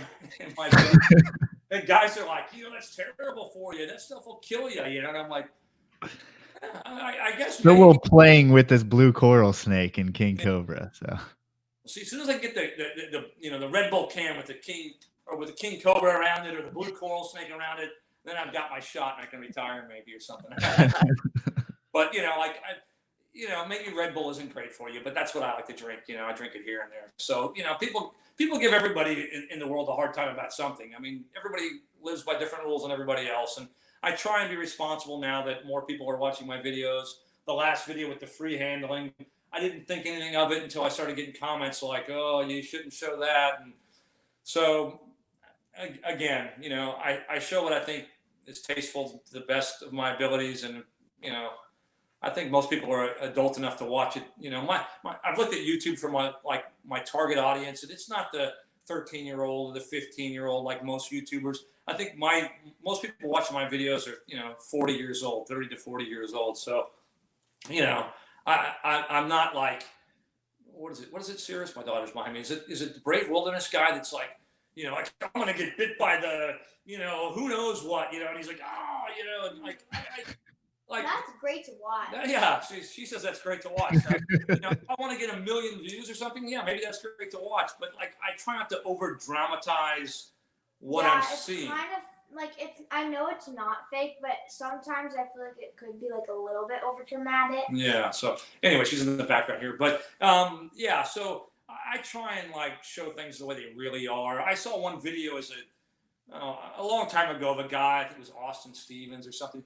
And I thought this was real. He was chasing around on Discovery Channel or something. This flying snake that was going from tree to tree, and he's running, trying to get underneath so he can get the video of this cool flying snake. You know, and I'm like, wow, you know, how awesome is that? And then when I went out and found one, I'm like, well, like they don't fly for one, they glide occasionally, but for the most part, they just tree snakes, just like any other tree snake. And like, I wasn't going to make it overly dramatic to try and like, look at this snake, you know. I show it like, look at this cool snake. It's cool because it looks cool, and it is what it is. It doesn't have to be what it is. You don't have to, you know, take bites from things or yeah, because you don't want to make the here, animal. you can also come over here. All right. She's my partner in crime out there in the field. So there's a delay between the videos, so you may not see yourself, but you're in it. Oh, cool. Okay, yeah. Yeah, you don't want to make the animal mad. You might as well just, like, because if you make it mad, then it'll act different than the animal would usually act. So when you just video it, how, like, and stay at, like, a good distance if it's, like, venomous or, I mean, like, if you don't do anything harmful to it, you can see how it's even better because you can see how this snake or the animal really would act when you're just looking at it. Wow, now why couldn't I say that? Yeah, and that's it. I try and capture the animals like they are. You know, I like to share what you would experience if you saw one, probably. So, you know, all the drama from those shows. I mean, it's cool to watch the show and all the added sounds and you know, I've sold footage to Deadly 60. I've sold footage to Naked and Afraid and Discovery Channel. I've sold stuff to people, and it's a mixed thing for me. Like, yeah, you know, you can make a few $100s, and that's cool, you know, and that's nice. For me, it was like, oh, it'd be cool to see my footage on TV, but when they speed up the blue coral going really fast and they add the hissing sounds and you know, I'm like, oh, well, you know, that's not the way it is, you know. So yeah, anyway, you know, I know it's TV, and TV is driven by the audience, and they do what they do, but I do what I do because I can do it my way, and if no one watches, that's fine. But if one person watches and enjoys it, then yeah, like awesome. It's cool in both ways because like it's cool to see like, oh, that's like really interesting because it's like it might get upset like in like TV shows like because that's interesting. But then it's also cool to see it where it's like how it would actually act in the wild. Yeah. So all the pilots I'm with, they're like, oh, the snakes, man, you better be careful. They're going to come get you. You know, they're going to attack you. And I'm like, oh, like the rattlesnakes we find, like you flip a board and there's a rattlesnake under it. Usually, and it's usually in a coil. And it's usually coiled. It wants to do one of two things. It usually will sit there motionless and hope you don't see it. Like, oh, hopefully my camouflage works and I don't have to do anything. I can just sit here. Or it tries to leave if it can, you know, and it's like, and then it goes away. And it, you know, the shots of them rattling and all this, it's like, sure they will, but they probably took their stick and like poked at it. Yeah, you've got to kind of provoke most rattlesnakes to get them to get that pose. And, you know, all the, you know, the shots of the rattlesnakes rattling and like, you know, all heads up and stuff. It can happen, but for the most part, they just want to leave. Yeah, well, like if you're messing with it. If you're messing with it. So I try not to do that, but yeah, I know that's what the YouTube's all about. It seems like nowadays, you know, you got to be more extreme than the other person. Well, I watched one video and they were literally putting Coca-Cola in a snake hole and they put Mentos in it. Have you guys seen that? I actually saw that the other day. No. Oh yeah, it's got like 3 or 4 million or 20 million views. They took a snake hole and they took a bunch of Coca-Cola bottles and they were like dumping them into the hole and putting Mentos in it. Yeah, they found a hole where a snake resided somewhere. I think it was in South America. Like my daughter said, they poured Coke into it, put Mentos into it. It was hard to watch. Yeah, until eventually an anaconda or something came out and they grabbed it, and I mean, like, it's sad. So then, they'll get, 5 million views, so then they'll make some money off it, and then, I'll go make another one like that. So YouTube's a weird place, you guys are on YouTube, and it's, I don't know, like some people make a lot of money off YouTube. I'm not, I do it for fun. I put some flying videos out that actually make a few dollars here and there, but I try and share things the way they are, and that's it. So anyway, I'm talking too much. No, it was great. I think what you were saying was important, is that you have to know your audience. So like Coyote Peterson is a very different audience than what you're going for, and he knows his audience, and he's doing what he needs to do, and you're doing what you need to do for your audience. But I think that that's unfair in a way that maybe the more broader audience is going to see the less likely behavior from the animal. So if maybe in Lou's video, this animal's in its natural environment, exhibiting natural behaviors, from when most of the people are seeing them is when they're exhibiting, defensive behaviors and, things that aren't typical of the snake and may, cause people to have a bad impression of them. It's hard. Yeah, it's like, now I haven't seen a black mamba in person, so I can't speak from experience. But guys, like, oh, the black mamba. I mean, you see that snake, you better watch out because it's coming for you. And I'm like, I tell these guys, I'm like, look, no, I haven't seen one, but I can guarantee you, if you give it a place to go, it's not going to come at you. It's going to go. But no one wants to see a video of like, oh, there goes a black mamba, he's gone. They want to see it coming at you and like, oh, let's.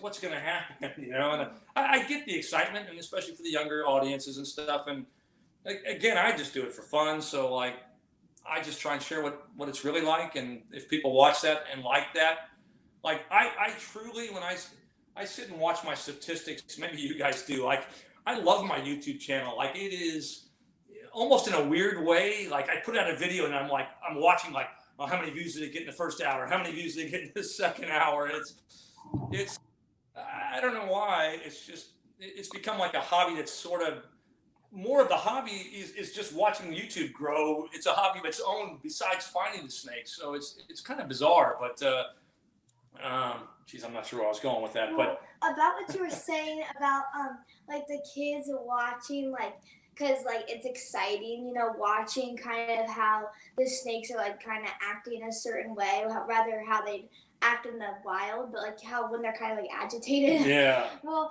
I think that because the kids might be like scared of the snakes, so they're like, oh, like, seeing them. Well, because I'm in Girl Scouts, and we might get a little Girl Scout story here if you guys got time for that.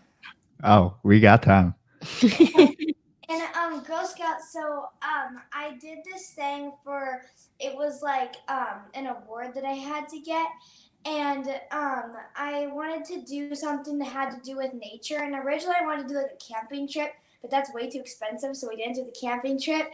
So me and my friend Nicolette, not the Nicolette that was here, a different Nicolette, it was like a thing at, where was it at? Where we live is a conservancy where it's a wildlife area. It's called Bolsa Chica Wetland Reserves. And anyway, it's a small area they protected by the coast that they're going to leave. It's mostly birds and stuff, but they have a small little area there where they put on presentations and stuff. And my daughter and her, own snakes there. They have a few snakes there, and she went on and put a presentation on about the snakes that live in the wetlands. And so we presented it to like a younger Girl Scout troop, and a lot of the girls were actually willing to. So I presented about snakes, and I held the snakes, and I asked them if they wanted to hold the snakes, and the girls, to my surprise, like a lot of the girls actually like were willing to hold. Not the parents, though. Not the parents. Like, the parents terrified, like, oh my gosh. But towards the end, after their daughters and sons held it, they're like, okay, I'll try it. So yeah, I tried to get as many girls as I could, or parents, to touch them or hold them. And there was only like 2 girls that really would not hold the snake. There's always one, right? Yeah. And then the moms, I think I actually got every single mom to like touch the snake. Yeah. So that was actually really cool. All right. So as a family, we, as you can see here, we try and snakes have worked their way into our lives, but and so then the YouTube is just an extension of that, I guess. And you guys have a successful YouTube channel. I see you guys got, what is it, 11,000, 12,000? Successful is a successful.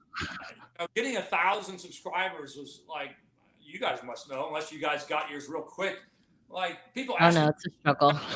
It takes forever to get people to watch your videos. Like, it's and I don't know. I make these videos basically just to share my experience. But you know, like for you guys, I'm sure you want, if somebody watches it, you know, and they leave you a nice comment like that was awesome, or thanks for sharing, yeah, it makes you feel good. So, you know, the more people that watch, the better I feel, I guess. Yeah. So, but getting, you know, starting with no subscribers, you know, your family and friends, you know, you put up a video and no one's going to find that video. It just disappears on YouTube somewhere. So, you know, once you start moving your way up and you actually like show up on a page somewhere, it's like, oh, wow. So, yeah, because it's really nice because sometimes I go through my dad's comments on videos that I'm in. really? And yeah, and it's really nice seeing like the people who actually like, because like I'm usually like not the like main purpose of the video, but like people notice me in the videos and I'm like, wow, that's so cool that they actually see me talk about my nails and snakes or something, and Yeah. they find that funny. And I like being on the videos because if they see this little girl holding snakes, then maybe they won't be as afraid of snakes to hold them, or just to not run them over, to not purposely kill them when they see me holding them. Yeah, good. Yeah, I think that that's something that we, as far as kids, I believe, get that point across a lot better. Yeah. Younger people. Yeah, definitely. So, you know, I don't know, like, you know, it's funny because I put out some airplane videos that, you know, will do really well on YouTube, and they actually make some money. And I'm like, wow, you know, you could actually make money on YouTube if you wanted to, but I'm not sure if you could do it with, you know, with snake videos. Maybe you can. I don't know. You could if you kept on. You just got to get your own King Cobra and start, you know, doing the whole dance. And yeah, maybe. It's funny. I met a guy, Brian Barczyk. You guys, I'm sure you've heard of him. He's probably huge on YouTube now. But we did a show together. Remember we did that TV show? Mm-hmm. There was a show. It was with Cam Newton. Yeah, football. I don't watch football much. So there's a guy, Cam Newton. I guess he's a famous quarterback or something. And yeah, I love the way you're talking about. I mean, I have the video up here. I wasn't able to share it because what was the network? And Nickelodeon. They wouldn't let me share it. There was a show for Nickelodeon called All In with Cam Newton, where like he goes and meets kids and tries to help them with what their dream is. And one of the neighbor kids here is in the snakes, so somehow he's actually Nicolette's brother. Yeah, Nicolette's brother. Small story, you know, long story, short story long. I'm not sure how this is going to work, but he got on the show with Cam Newton, and they were going to go find snakes because that's what my neighbor likes to do too. He's, you know, 15 years old at the time, and so then they came to me. Somehow it came to me like, well, we need snakes. We got to, you know, they can't go find snakes and not have any snakes. So I had to go out and find some snakes so they could have snakes for the show. If you don't actually like find snakes, or if you found a rattlesnake, they can't hold it. So we would need to bring some snakes just in case if they couldn't find any snakes, or if they found something that you can't hold. So anyway, I was the guy to go find snakes. But anyway, I met Brian Barczyk during that because he was sort of on the show as well. And you know, I really didn't watch much YouTube then. I didn't even know really much about him. He's a nice guy and everything. But apparently, I think he does all right on YouTube. I think he's got subscribers, and I don't know what his story is, you know, other than, you know, he's always messaged me and say, hey, if you're ever in, you know, Minnesota or wherever he lives, he's like, come on up, we'll do a video. And I'm like, okay. But I think he's one of the guys that's actually making a living off of YouTube with snakes. Oh yeah, absolutely. It's possible, but it's something where it's like you have to keep finding like the next thing to like level up, so to speak, you know, and you have to do it every day. You have to be consistent, and you have to like keep finding new things. I don't think to be successful on YouTube, you can just like have your collection of 20 or so snakes and keep it that way. You know, if you look at Brian now, he has a reptarium and he just doubled the size of it. Like you have to keep growing and expanding to be able to do things on YouTube and make money on it. Oh, definitely. And I know, like, you know, one of her friends is, you know, very popular YouTuber, and you know, he's like, oh, you gotta do weekly. You gotta have a schedule when your videos are coming out. I don't like Nicolette. She has like a specific. She posts like 3 times a week or something like that. Okay. Well, anyway, getting back, like everybody's like, you got to post weekly videos, and I'm like, well, my videos are about going out and finding snakes. It's not very real if you have it weekly, you know, because like you have to post like whenever like it feels right. Yeah. So for me, it's like I would love to post weekly videos. I work. I do fly. Like I don't just go to these places, and I go to other places where there are no snakes, and I also am at home, and I've got a regular family life. So as much as I'd like to put out a video every week, I that was my goal for this year in 2020 was like every Friday I'm putting out a video. And the only way I was going to make that even possible was like in November and December of last year to know that I had 8 or 10 shows that I had ready to go so that I could get through the periods where I wouldn't find anything. Because I know there's plenty of those periods throughout the year. And I just, at some point, I'm like, I don't have enough shows to, there's going to be a point where I'm going to come to a Friday and go, all right, guys, well, yeah, I got nothing for you, so, I wish I could put out more videos. I know guys ask for more videos, which makes me feel really good. I appreciate the support, and the love in the community, but, I would put out more if I could, and I'm doing everything I can to find new stuff and not just put out the same things over and over. So, I'm trying. Speaking of new stuff, because I remember on one video when we went to Disneyland for my birthday, you were like you wanted to make a video, but you didn't really know if you wanted to put out the video because you were uncertain if your followers were gonna like it. But I was like, you should just put it out anyway, because if you like it and you like what you're doing with the video and you have a good idea and you think it's cool and you like it, that's all that matters. Yeah, so there you go. So ultimately, like for you guys and for me, it's like, you're not trying to please everybody else. You're just trying to do what you think is right. And it was a really cool video. Yeah, we went to Disneyland. We live here in Southern California, so we went to Disneyland. So I think my video is called Snakes in Disneyland or something. But we went there, and I'm like, well, let's go see if we can find snakes in Disneyland. Now, the odds of finding a live snake would have been very, very remote. But I knew they had a few rattlesnakes on rides that were hidden, little mechanical snakes and stuff. Thunder Mountain, Indiana Jones. Yeah, so I found those, and then I transitioned to all right, well, enough with those. Let's go out in the hills nearby, and I'll go find some real snakes. And so I did. So I sort of, the video kind of led you to oh, what's he doing? And then it went into actually finding some real snakes. So, I don't know if it got mixed reviews or whatever. I try not to. I know a lot of guys now on YouTube, it's all about the thumbnail. You got to put something really over dramatic and, someone's going to click on that. But, I don't want to be fake either and show something that's not in the video. So I don't know about you guys, but I know a lot of guys like the thumbnail. Oh, you got to have the thumbnail. It's got to be a good thumbnail. Yeah, you need a good face. I forgot to, and I need to backtrack because I'm just curious. Did Cam Newton flip boards, or did you Yeah, he was afraid. Yeah, I don't know if I can find it here in the background, but somewhere I have the footage. I'll message it to you guys or something. What ended up happening with the show?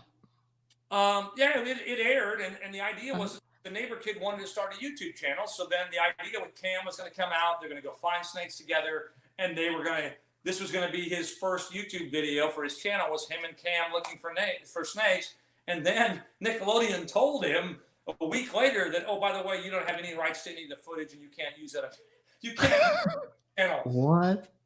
The idea of Cam going out to help him start his YouTube channel was a total joke because they wouldn't let him use anything that was shot for his first video. So it was like, here, I'm going to help you, but not really, so it was goofy, but I have the footage and it's, I'll find it. I might post it. I'll Instagram it or something. My Instagram's mostly flying stuff, but I'll put it on there. And it's, he went out wearing a full opposite of me. He had on gloves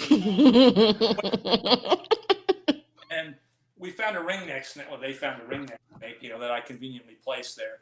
And, and he's like this, and there's no way Cam is going to hold this thing. No way he's going to hold it. Finally, I think, did he end up putting it in his hand at some stage? Yeah. Well, he took it and he put it in his hand, and then he was like, ah, and then he gave it to Greg and he ran off. Yeah.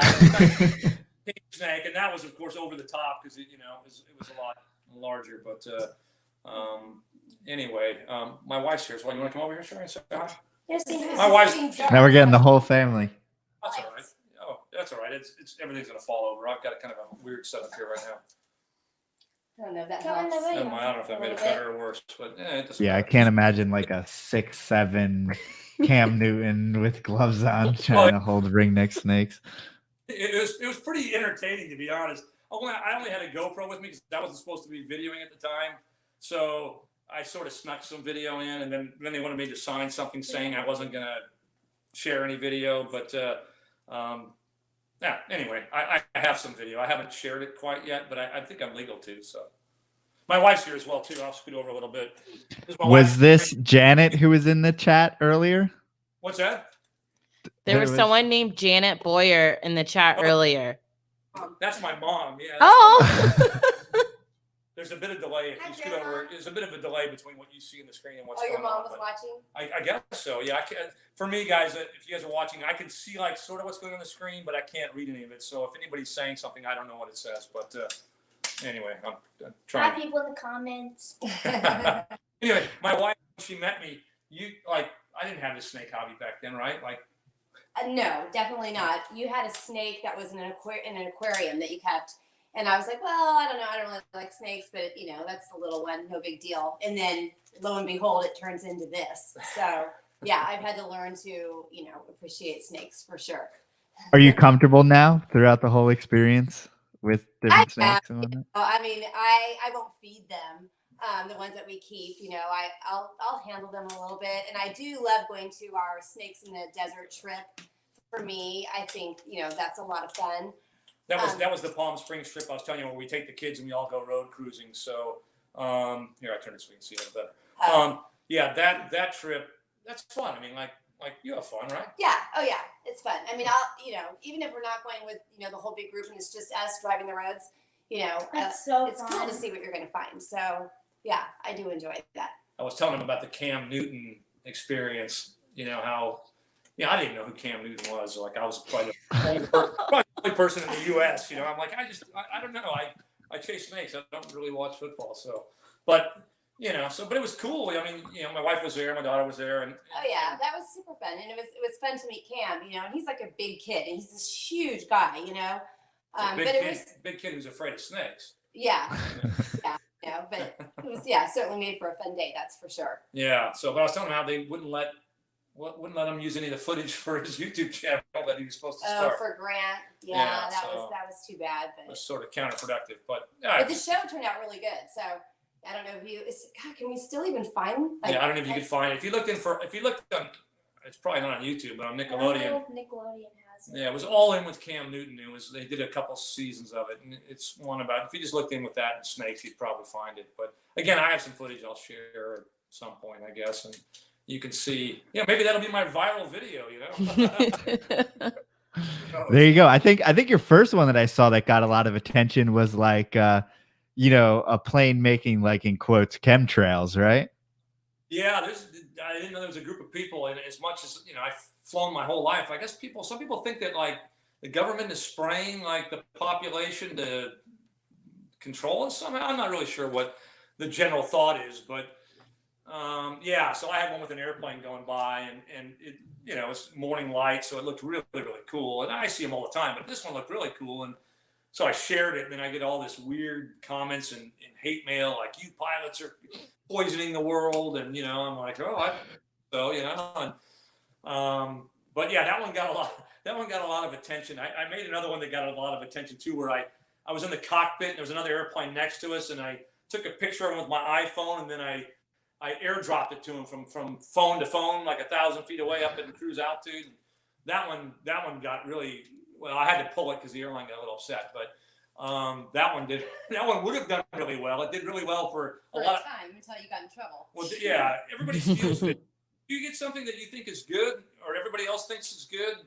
Like, nothing belongs to you anymore. It seems people just copy it and take it for their own. And on Instagram, I think it's allowed via the end user agreement that people can repost your stuff, but on YouTube they're not supposed to. But they do it anyhow. But your stuff can end up all over the place. Just as a heads up. Yeah, and as a normal person, I was just like, damn, they allow planes to fly that close to each other. Yeah, we got 1,000-foot separation, so it's usually 1,000 feet going past each other. So you'll see them as they go by over the Pacific. Like, I fly to Asia quite a bit. And because of the way the wind patterns are, everybody flying to the US flies south, everybody going to Asia flies north to get out of the winds. And because of that, you don't have opposite direction traffic. So then we'll fly next to each other 1,000 feet apart. So we're not always next to each other, but it's like fishing. If I see a guy up ahead of me, I just give a little power and reel him in, and I get him up nice and close. And I don't know, something to look at. It's pretty impressive. Flying 1,000 feet away from you, it's pretty cool. Have you been able to get any of your pilot coworkers to come herping with you? Yeah, I've taken a couple with me, maybe 2 or 3. Most of them think I'm out of my mind, and that I think the general perception from the average person, when you tell them you're going to go out in a jungle looking for snakes, they think that like snakes are around every corner and in every bush, and that you'd be lucky to walk out alive. And the funny part, you had to survive by eating snakes in the jungle. You probably die because you wouldn't find enough to sustain yourself.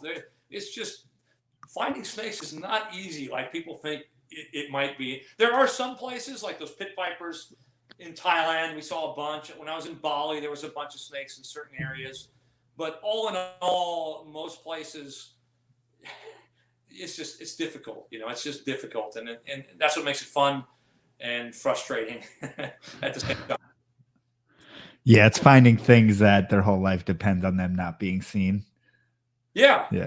That's exactly it. Guys are like, why do you go out at night? And I'm like, well, those green snakes that are in the trees, like, good luck finding that in the daytime. It's just not going to happen. You're going to walk right by it. Even if you know what you're looking for, you're just not going to see it. So for those who really don't go, herping or looking for snakes at night, in the tropical areas, most snakes will sleep up in the trees. A lot of them will. And if they're sleeping in the trees, they typically pick the branches that are overhanging so they can drop off into the ground if they have to. So with a bright flashlight, the scales are really shiny and reflective. So it's an easier way to find snakes at night. It's not easy, but it's 100 times easier than finding them in the daytime. And will you happen upon, an animal scurrying across the trail, or is it usually up in the trees? Yeah, in the jungle areas, a lot of it's tree time stuff. There is stuff I'll find on the ground, but not so much. Not as much as you would think. I've there's the one you saw that maybe you've seen in the ditches where I'm walking in the ditches, and that's, I won't even say exactly where that is, but when I walk in the ditches, the snakes, some snakes will get stuck in there. There are areas for the snakes to get out of there. The snake hunters, like the king cobras and stuff, go in there looking for an easy meal. So I go in there looking for an easy snake to find. So, and like, you might as well go. If I were to walk, in some of those places just on a path, I would never find anything. Where if I walk a canal, even though finding one in a canal isn't as exciting as seeing one, out in the grass or in the trees or something like that, it's not as exciting, but it is still cool, and it does up your chances. Just like flipping the boards in Southern California, like I've found king snakes just out and about, but you give up after a few times. You just say, well, this isn't fun. I don't want to do this anymore. You're not going to find anything. So you got to take advantage of what you can, I guess. And this may be like the Philly in us as far as where we live, but are you not worried about going out at night in these parks in these cities? As far as like people, like other humans, yeah. Yeah, I'm a little strange. Well, maybe I'm probably a little strange, but in that respect, I don't really worry about like any of that. I don't worry about other people, or I think other people might be more afraid of me when they see me in the middle of the night with, I haven't had a haircut in a while, and I'm usually kind of scruffy, and I probably look like I'm like living there. Maybe I don't know what they think when they see me. So there's a good chance they'd be more afraid of me than I should be of them. So I don't worry about it. I'd worry more walking in the cities, like you say in Philly and stuff. Like I used to do in New York overnights, and there's some places in New York where, yeah, I'd walk at night, but you'd kind of want to get where you were going. You wouldn't really just kind of take your time. You just kind of have a rapid pace. Whereas out there, I typically don't see anybody. When I do, I think they're just as shocked to see me as I am to see them. And I don't know. The weird part is I don't know what they're doing because, and they don't know what I'm doing, I guess. But who else would be out there? So usually it's somebody that's looking for snakes, but you see somebody in the middle of the night, and you're like, huh, what's it's a weird feeling. And another short story: I was in Hong Kong looking for snakes. I see some lights up ahead, and I'm like, oh, well, there's somebody else out here. What else would they be doing other than looking for snakes? And so I stumble across them, and it's a guy and his girlfriend, and and they say hi, and I say hi, and they're like, hey, you got that YouTube channel, and it was a weird situation for me. It was the first time anybody ever recognized me off of YouTube, and it was in the middle of the jungle in Hong Kong, in the middle of the night, and I'm from Southern California. They're from Austria and Europe, and they're out looking, and I'm out looking for snakes, and the guy's like, I know you, I know your channel, and it was kind of a surreal experience. I don't know, it was. And the best part is we remained friends. He works for Austrian Airlines now, and he's a sky chef. He makes the meals for him. He's come to LA on a couple overnights, and we've gone out looking for snakes. I almost met up with him in Hong Kong once. We saw by mistake in Hong Kong the first time. We almost met up again. I think it was in Singapore. But anyway, we've become friends, and he's always sharing where he's going, and I'm sharing where I'm going, and it's weird how the world works out like that, where an unlikely meeting of two people like that ends up being a friendship. So it's kind of neat. To kind of piggyback off of Joe's question, do you carry anything with you to defend yourself from person or animal? Let's see, mosquito spray doesn't count, I guess. Yeah, my snake hook, I guess. I don't know how much that would do.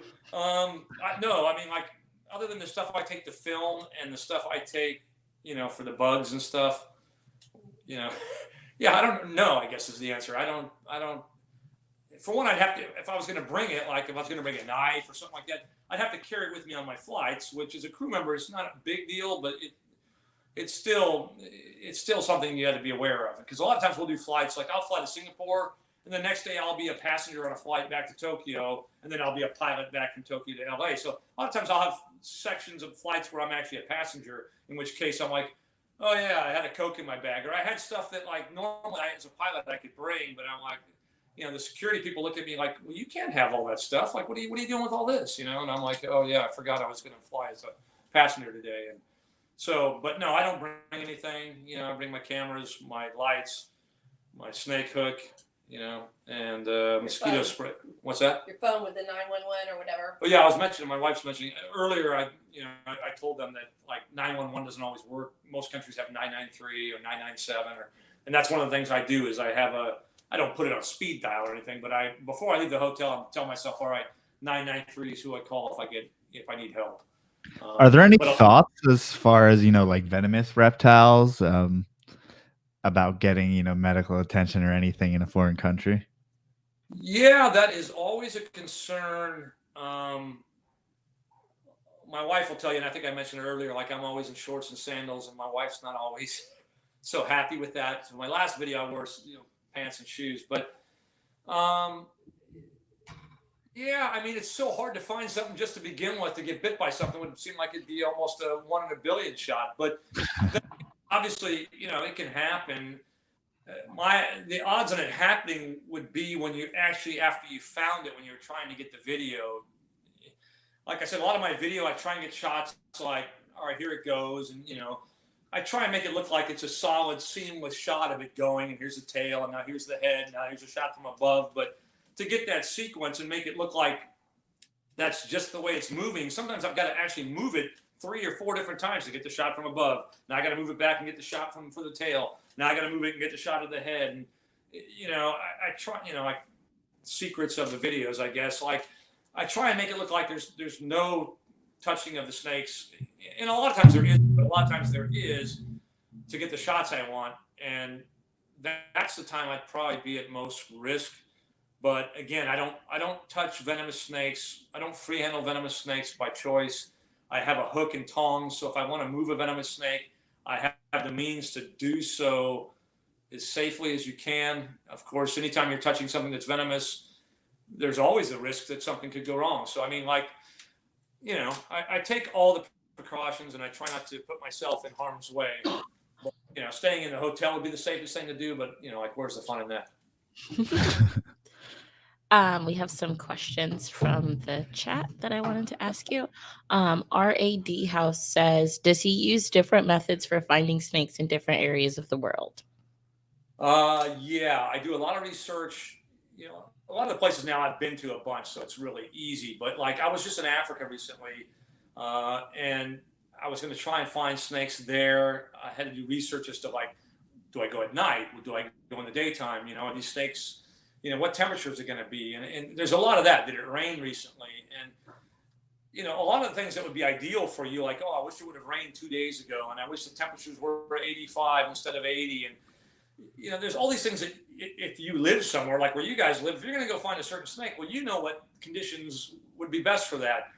I might know those conditions, but I don't have the luxury of choosing when I'm going to go. So when I get there when I get there, and then I try and use whatever knowledge I have to, like, okay, I guess I wanted to go in the daytime, but that's not going to work now. It's just way too hot. I'm going to have to go at night.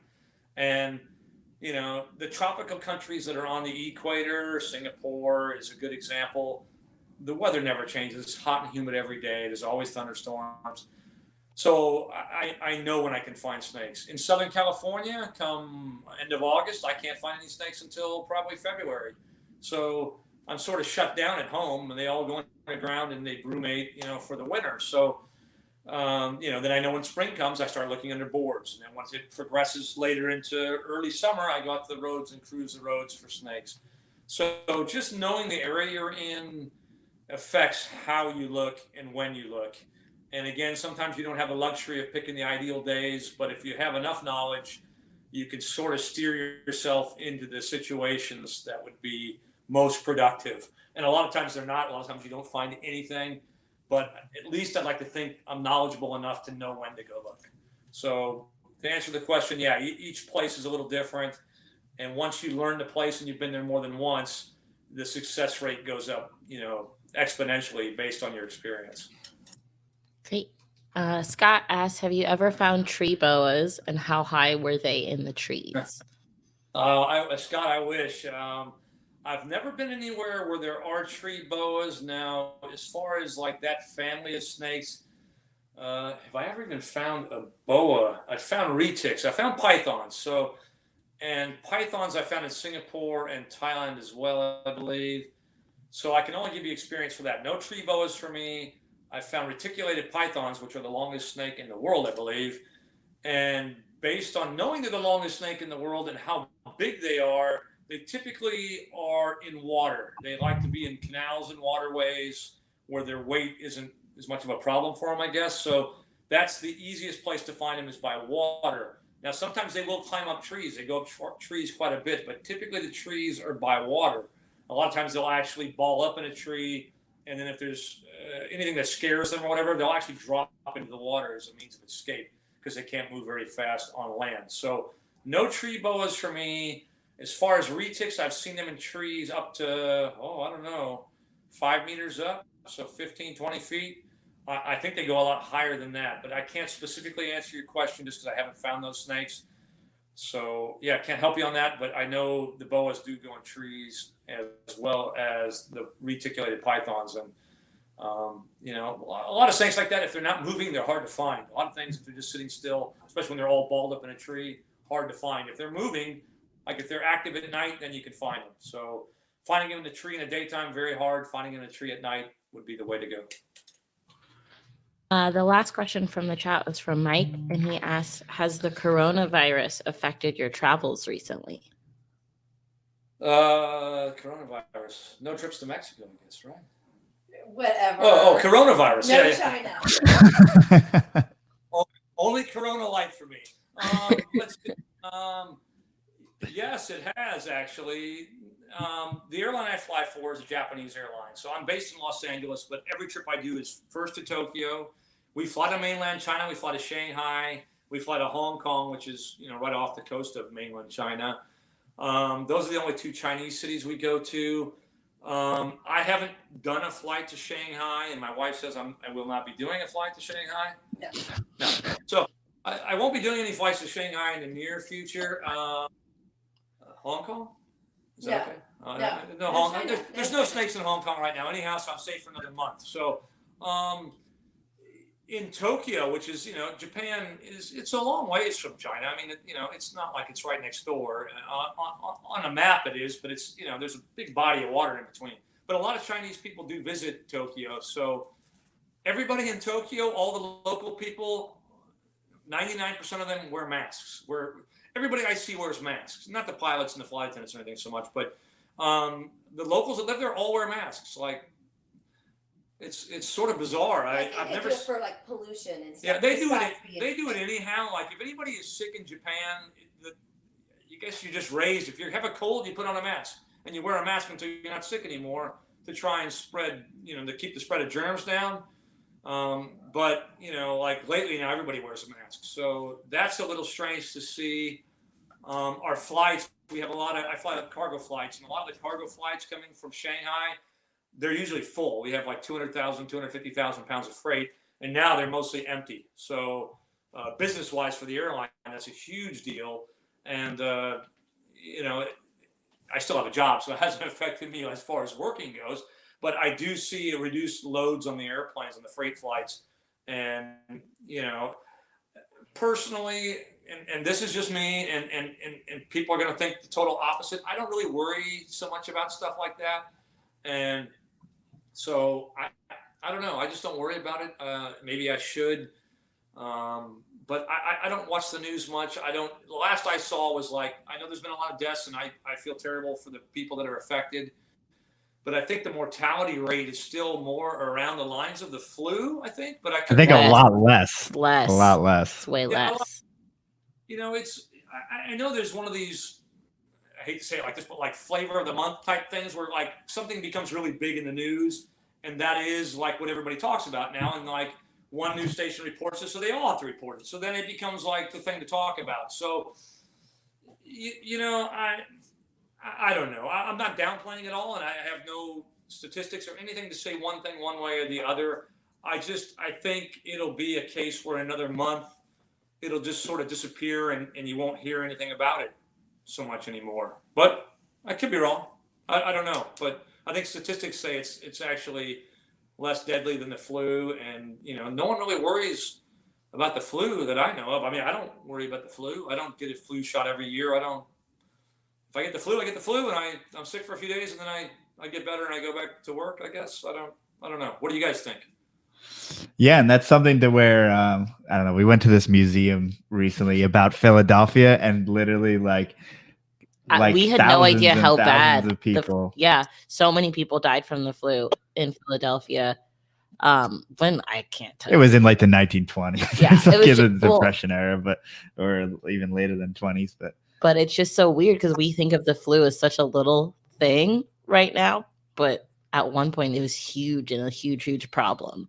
But I mean, coronavirus. We went to Orlando, and like a bunch of people had the mask on, which is weird because no one here does it. But I mean, like you said, comparing it to the flu. I mean, we don't even care too much about the flu. Why would we care about coronavirus? I did get my flu shot. Yeah, I did get. I think anything that's new, anything that's like, what's this? We haven't heard about this. And then all my friends are like, that comes from snakes, and that's like, somehow that got in the news that snakes were involved. So then everybody came to me like, looking for snakes, see how deadly that is? They carry the coronavirus. And I'm like, I'm pretty sure that's not the case, but, being a cold-blooded animal, they usually don't carry diseases so much. But anyway, I don't know. I'm not downplaying anything because, one life lost is, one too many. But statistically, I think it's going to end up playing out to where it'll fall in line with the other, things we have. And I'm hoping that's the case. I'm hoping it just sort of reaches a peak and then sort of, there was a SARS incident that happened, that was a while, been a few years now. And I think that was way more deadly than the flu, and definitely more deadly than this is. And that's sort of disappeared. So, my hope is it just disappears, and I don't know if it'll ever truly disappear, but hopefully, I don't know. Hopefully, we can deal with it the best way we can. And I take precautions. I do my best. I don't go around wearing a mask, but at the same time, if I see somebody who's sick, I don't go up to them, or anything like that willingly if I don't have to, I guess. Do you have strict precautions as a pilot to not fly when sick, or is it kind of? Yeah, it's the biggie now is alcohol. That You say now. That's frowned upon. it sounds ridiculous, but we have strict rules: 12 hours, no drinking 12 hours before you're flying, and all that. But that makes common sense. Like, you wouldn't do that, but there are people that don't go by the rules of everybody else, I guess, and there are people who have problems, and sadly sometimes those problems carry over into their work life, and so there's been cases of people that have been got in trouble for drinking and flying. And a lot of countries, you land in the US, it's like, okay, well, you got a union that protects you, and you got to go through all the drama that goes along with it to try and save you. You do that into some countries, you go straight to jail. There's no court case. You've put other people in danger, and you're going to jail for it, and rightfully so in my mind. There's certain things you just don't do, and if I wanted to drink and drinking was my thing, then I wouldn't be a pilot. I guess I'd do something else, because it's not just the people that are with you; it's the people that are under you. So, that we have to do alcohol testing before each flight. We got to blow into a straw and say, hey, look, we're fine. And then when we land again, we got to blow into a straw again and say, yeah, we're still fine. And so it's gone a little bit overboard with the Japanese airlines as far as how much they test us. But, fair enough. I don't mind having a beer and a glass of wine with my wife for dinner and stuff like that. But, if I'm working, I don't drink. It's just a zero tolerance thing. I would expect everybody to do the same, but, not everybody thinks the same. So, but precautions as far as like flying when you're sick. Yeah, we have guidelines about flying when we're sick. If we're taking medication, depending on what the medication is, whether we can fly. If you've had a surgery of some sort, you got to wait 30 days before you fly. We have a lot of stuff, but I don't even know. A lot of it you won't know until something happens to you and you're like, oh, let me look and see what I have to deal with here. But the biggie is your ears typically when you're flying. I don't know if you guys have flown when you're sick, but like when you descend when you're sick, it's terrible. Yeah, it's terrible. And it's like literally as a pilot, like, you guys get to choose in the back. But like if I'm a little bit sick and my ears are still bothering me, but I'm okay to fly, but I'm like, oh, my ears are bothering me. Like I'll start my descent like 300 miles earlier. So I can start this gradual, so I don't have to be at the mercy of who's up front. I'm like, oh, I can take care of my own ears. And, so, yeah. But yeah, the ear thing can be a real pain. My wife was a flight attendant for quite a few years, like 15 years. Somewhere around there. Yeah, so she knows about that too. So, would they let you fly with being sick, or what was the rules? No, if we were like sick and we had a fever, then of course, we wouldn't fly. But if we, had a am I even on? Yeah, it'll take a while. There's a bit of a delay, but you're probably right. But anyway, yeah. But if we just had like a little cold, we just control it with cold medication and hope for the best. Yeah, but she had people in the back, so when you're in front of everybody else, it's probably worse. Up front, it's like if you're a little sick, it's like it's not fun, but it's not like everybody looks at you like, oh, great, So it's just the ears is the biggest thing. And I've had a few flights where I'm like, oh gosh, make it go away type thing. Oh, and we would have tricks for the passengers too if they were like dealing with ears. Oh, here's tips for the pros. You got some tips. This was just like an off the record thing. We would take styrofoam cups, and if you take paper towels and you'd get them in the hot water, like we use a little coffee maker thing and put hot water, then they're nice, steamy and hot, but not dripping. You want them ringed out, and you put them in the cups. And if you hold them over the ears, then it does something with the pressurization, and it totally relieves, any ear pain. So it's a little trick. And you look really cool as well, so that's also a plus. Do you think that's real, or do you think she was just messing with some passengers? Like, oh, this is better. Oh, it worked. Look at me, I'm Mickey Mouse. From, the along the way. So yeah. There you go. Pro tip right there. If you got a cold, put some styrofoam cups in there. There you go. Well, I mean, last time we flew Spirit and Frontier, and there was a dent in a plane, and also a little bit of a little squabble. I don't want to bring it up. We sat on the plane for an hour and a half because there was a dent in it. So say that again. Now you guys were delayed departing. Yes, we were delayed for an hour and a half because there was a dent in our plane. Well, you don't want a dent in your plane. There's a pilot. They said like everything was good to go. It was just like bureaucracy stuff. Like they had to take pictures and send it off to headquarters and like get it approved and like all this annoying stuff. But yeah, it was an hour and a half. Well, my last flight, I went through a place called Djibouti, which most people don't even know where Djibouti is. It's in Africa. It's by Somalia. And wait, I thought everyone knew where that was. Growing up? Yeah, Eritrea, all those weird places. Anyway, I thought it was funny. We had the door, one of the cargo doors got bent a little bit, and it turned into a big deal because out there's no support. There's no real maintenance center to get parts. And so, yeah, they had to send a picture off to Boeing, who makes the airplane, to take measurements and make sure everything was good. Then we had to get the approval from them, and they had to send it back. And there is a lot of paperwork to make sure you're legal to go. Even if they say it's good to go, you just don't depart 5 minutes later. It takes painfully long, and I'm not a real fan of Spirit Airlines. Is anyone? Thankful for Spirit because they got. My wife, she's from Kansas City, so she's thankful for Spirit because they have nonstop flights from LA to Kansas City. They're way less expensive than most of the airlines. We do it for necessity. They start off cheaper, but by the time you want to sit with your family, by the time you want to put your bag, God forbid you want to put your bag in the overhead bin, or you bring your dog. You want to bring your dog along? Oh, don't even think about that. That's like $150. You just gotta know the drill. That's all. Anyway, yeah, everybody's got their own thing, but for me, Spirit Airlines, yeah. You fly him. We fly him though. Yeah, I fly. I might make a video. I think we reached our point where we're like, if we don't have to, I think we're gonna really try to. We can go Delta or even American.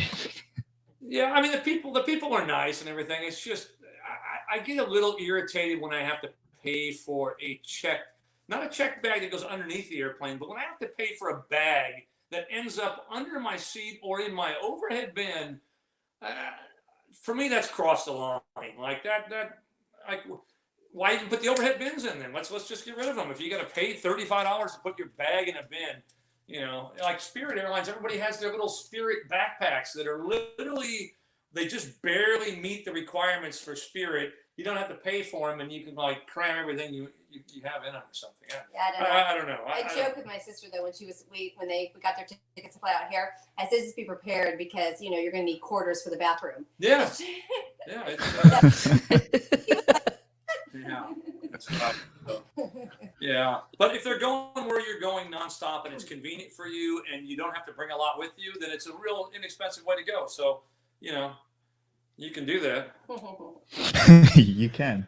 Well, we've gotten totally off subject from reptiles, and we are over our 2 hours. So, Okay. Lou, if someone wants to reach out to you, what's the best way for them to get in contact with you? Yeah, well, I want to say thanks to anybody who's watching that watches any of my YouTube videos. I make these for you guys. I mean, like I share the experience. I literally can't go anywhere without a camera anymore because I feel like if I find something cool, I can't share it with everybody. So if you like my videos, like subscribing to my channel means a lot to me. I usually just say, hey, subscribe if you want to at the end of my videos, but it actually means a lot to me. I like to see people that actually watch my videos, and I don't know, it makes me feel good. If you want to reach out to me, my email address is just my name, LOU, and then the letter B, and then the number 747. So just like my YouTube channel, LouB747@gmail. So, if you want that top secret spot, to go find those tentacle snakes, can't give it to you. But, you want some spot in Singapore for some, or, whip snakes or something common, I can give you that. So, I try and help whoever I can, whoever reaches out. You can message me through Instagram or Facebook or, any of those too. So, yeah. Man, that's something I forgot to bring up. Tentacled snakes. And that's something that I feel like how many people have seen those in the wild? And everyone sees them and is like, I wish I could keep that thing in a fish tank. Yeah, I can't tell you how many messages and everything like, hey man, where'd you find the tentacle snake? Hey, where was that? You know, like, can you give me the general area of where you found that? And I'm like, I told the guy that I went with, like, you know, I won't share the location. I won't share any video that reveals the location. And as much as I like, some of these guys are my friends, and I'm like, look, if it was your spot and you told me not to share it, I wouldn't share it. So you got to respect the fact that I can't share it with you. As much as I want to, I can't. So I will say they're more common than people probably think. We found more than one, and I'm guessing you could probably find them in quite a few places if you sort of had a general idea of what to look for. And they seem like they would be super cryptic. I mean, how are you even able to see them at all? Yeah, they kind of come up and everybody says, like, if you try and keep one, you need to have the cleanest water. They live in only the cleanest water. That's why they don't do well in captivity. But where you find them in the wild is in the dirtiest water you could possibly imagine. So it's sort of opposite to what you would think. And if you look along the shores of canals and waterways that have some vegetation along the side, any of the vegetation that's growing in the canal, they'll be up there just kind of hanging across whatever's in the water. They typically won't be out of the water, but they'll be within maybe an inch of the surface, just kind of draped across a reed or a branch or whatever happens to be there. And it's easy just to overlook it and go, oh, you know, that's nothing. But they're there, and they're there in numbers if you know where to look. So sorry, I can't tell you. No, I'm glad we snuck that in there. If you said tentacle snake without us elaborating, people would be like, what the hell? Why would you let that go? That video views. I don't like, no one really watches that video, and I actually think it's one of the better videos. So you never know how YouTube works as far as what videos people like to watch. Well, I'm going to give you an extra view right after this because I need to watch. Awesome. Well, I appreciate the support. I appreciate you guys inviting me on here. You know, I was a little bit not skeptical, but like when I first started my channel, I don't like being in front of the camera. You know, like I just videoed snakes from behind the camera, and then I started watching the videos and I'm like, well, if there's nobody in the video, it gets a little boring. So I'm like, oh, I guess I got to be in the video. And so now I've gotten a little bit more comfortable being in front of the camera, but literally sitting here doing this live is putting me out of my comfort zone like a long way. So I appreciate you asking me to do it. And I don't know. It's good to step out of your comfort zone. It's good. Yeah. I mean, like, there you go. It's easy to stay in your comfort zone. If you don't get out of your comfort zone every once in a while, then, you know, it's sort of a boring life. So I'm glad I did it. I'm glad you guys asked me, and, you know, hopefully you guys, somebody views this and, you know, enjoys it. No, we appreciate you going out of your way to be here with I mean, us. yeah, I think you did great. You didn't seem nervous or skeptical at all. I think it was awesome. Oh, awesome. Well, yeah, again, thanks for having me. If you ever want to talk about something else, you know, the Cam Newton video or something, what we'll do is we'll pull that up in the background and we can kind of go over what happened, and we'll do that or something. That'll be fun. That's awesome. There you go. Reaction to Cam Newton herping. That's a good YouTube video. Yeah, we'll pull up some of the clips and we'll do it on one of your live videos or something. It'll be fun. That would be amazing. As for us, thank you for everyone who joined us tonight in the chat and who's going to listen to the audio version of this later. If you want to reach out to us, the best place is Instagram, Facebook, Port City Pythons. Our YouTube channel, obviously, is Port City Pythons Podcast. And then we also have Port City Pet.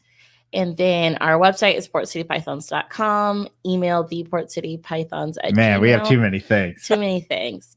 We just need like a little thing at the end so I don't have to say this. Scrolling credits. Yes.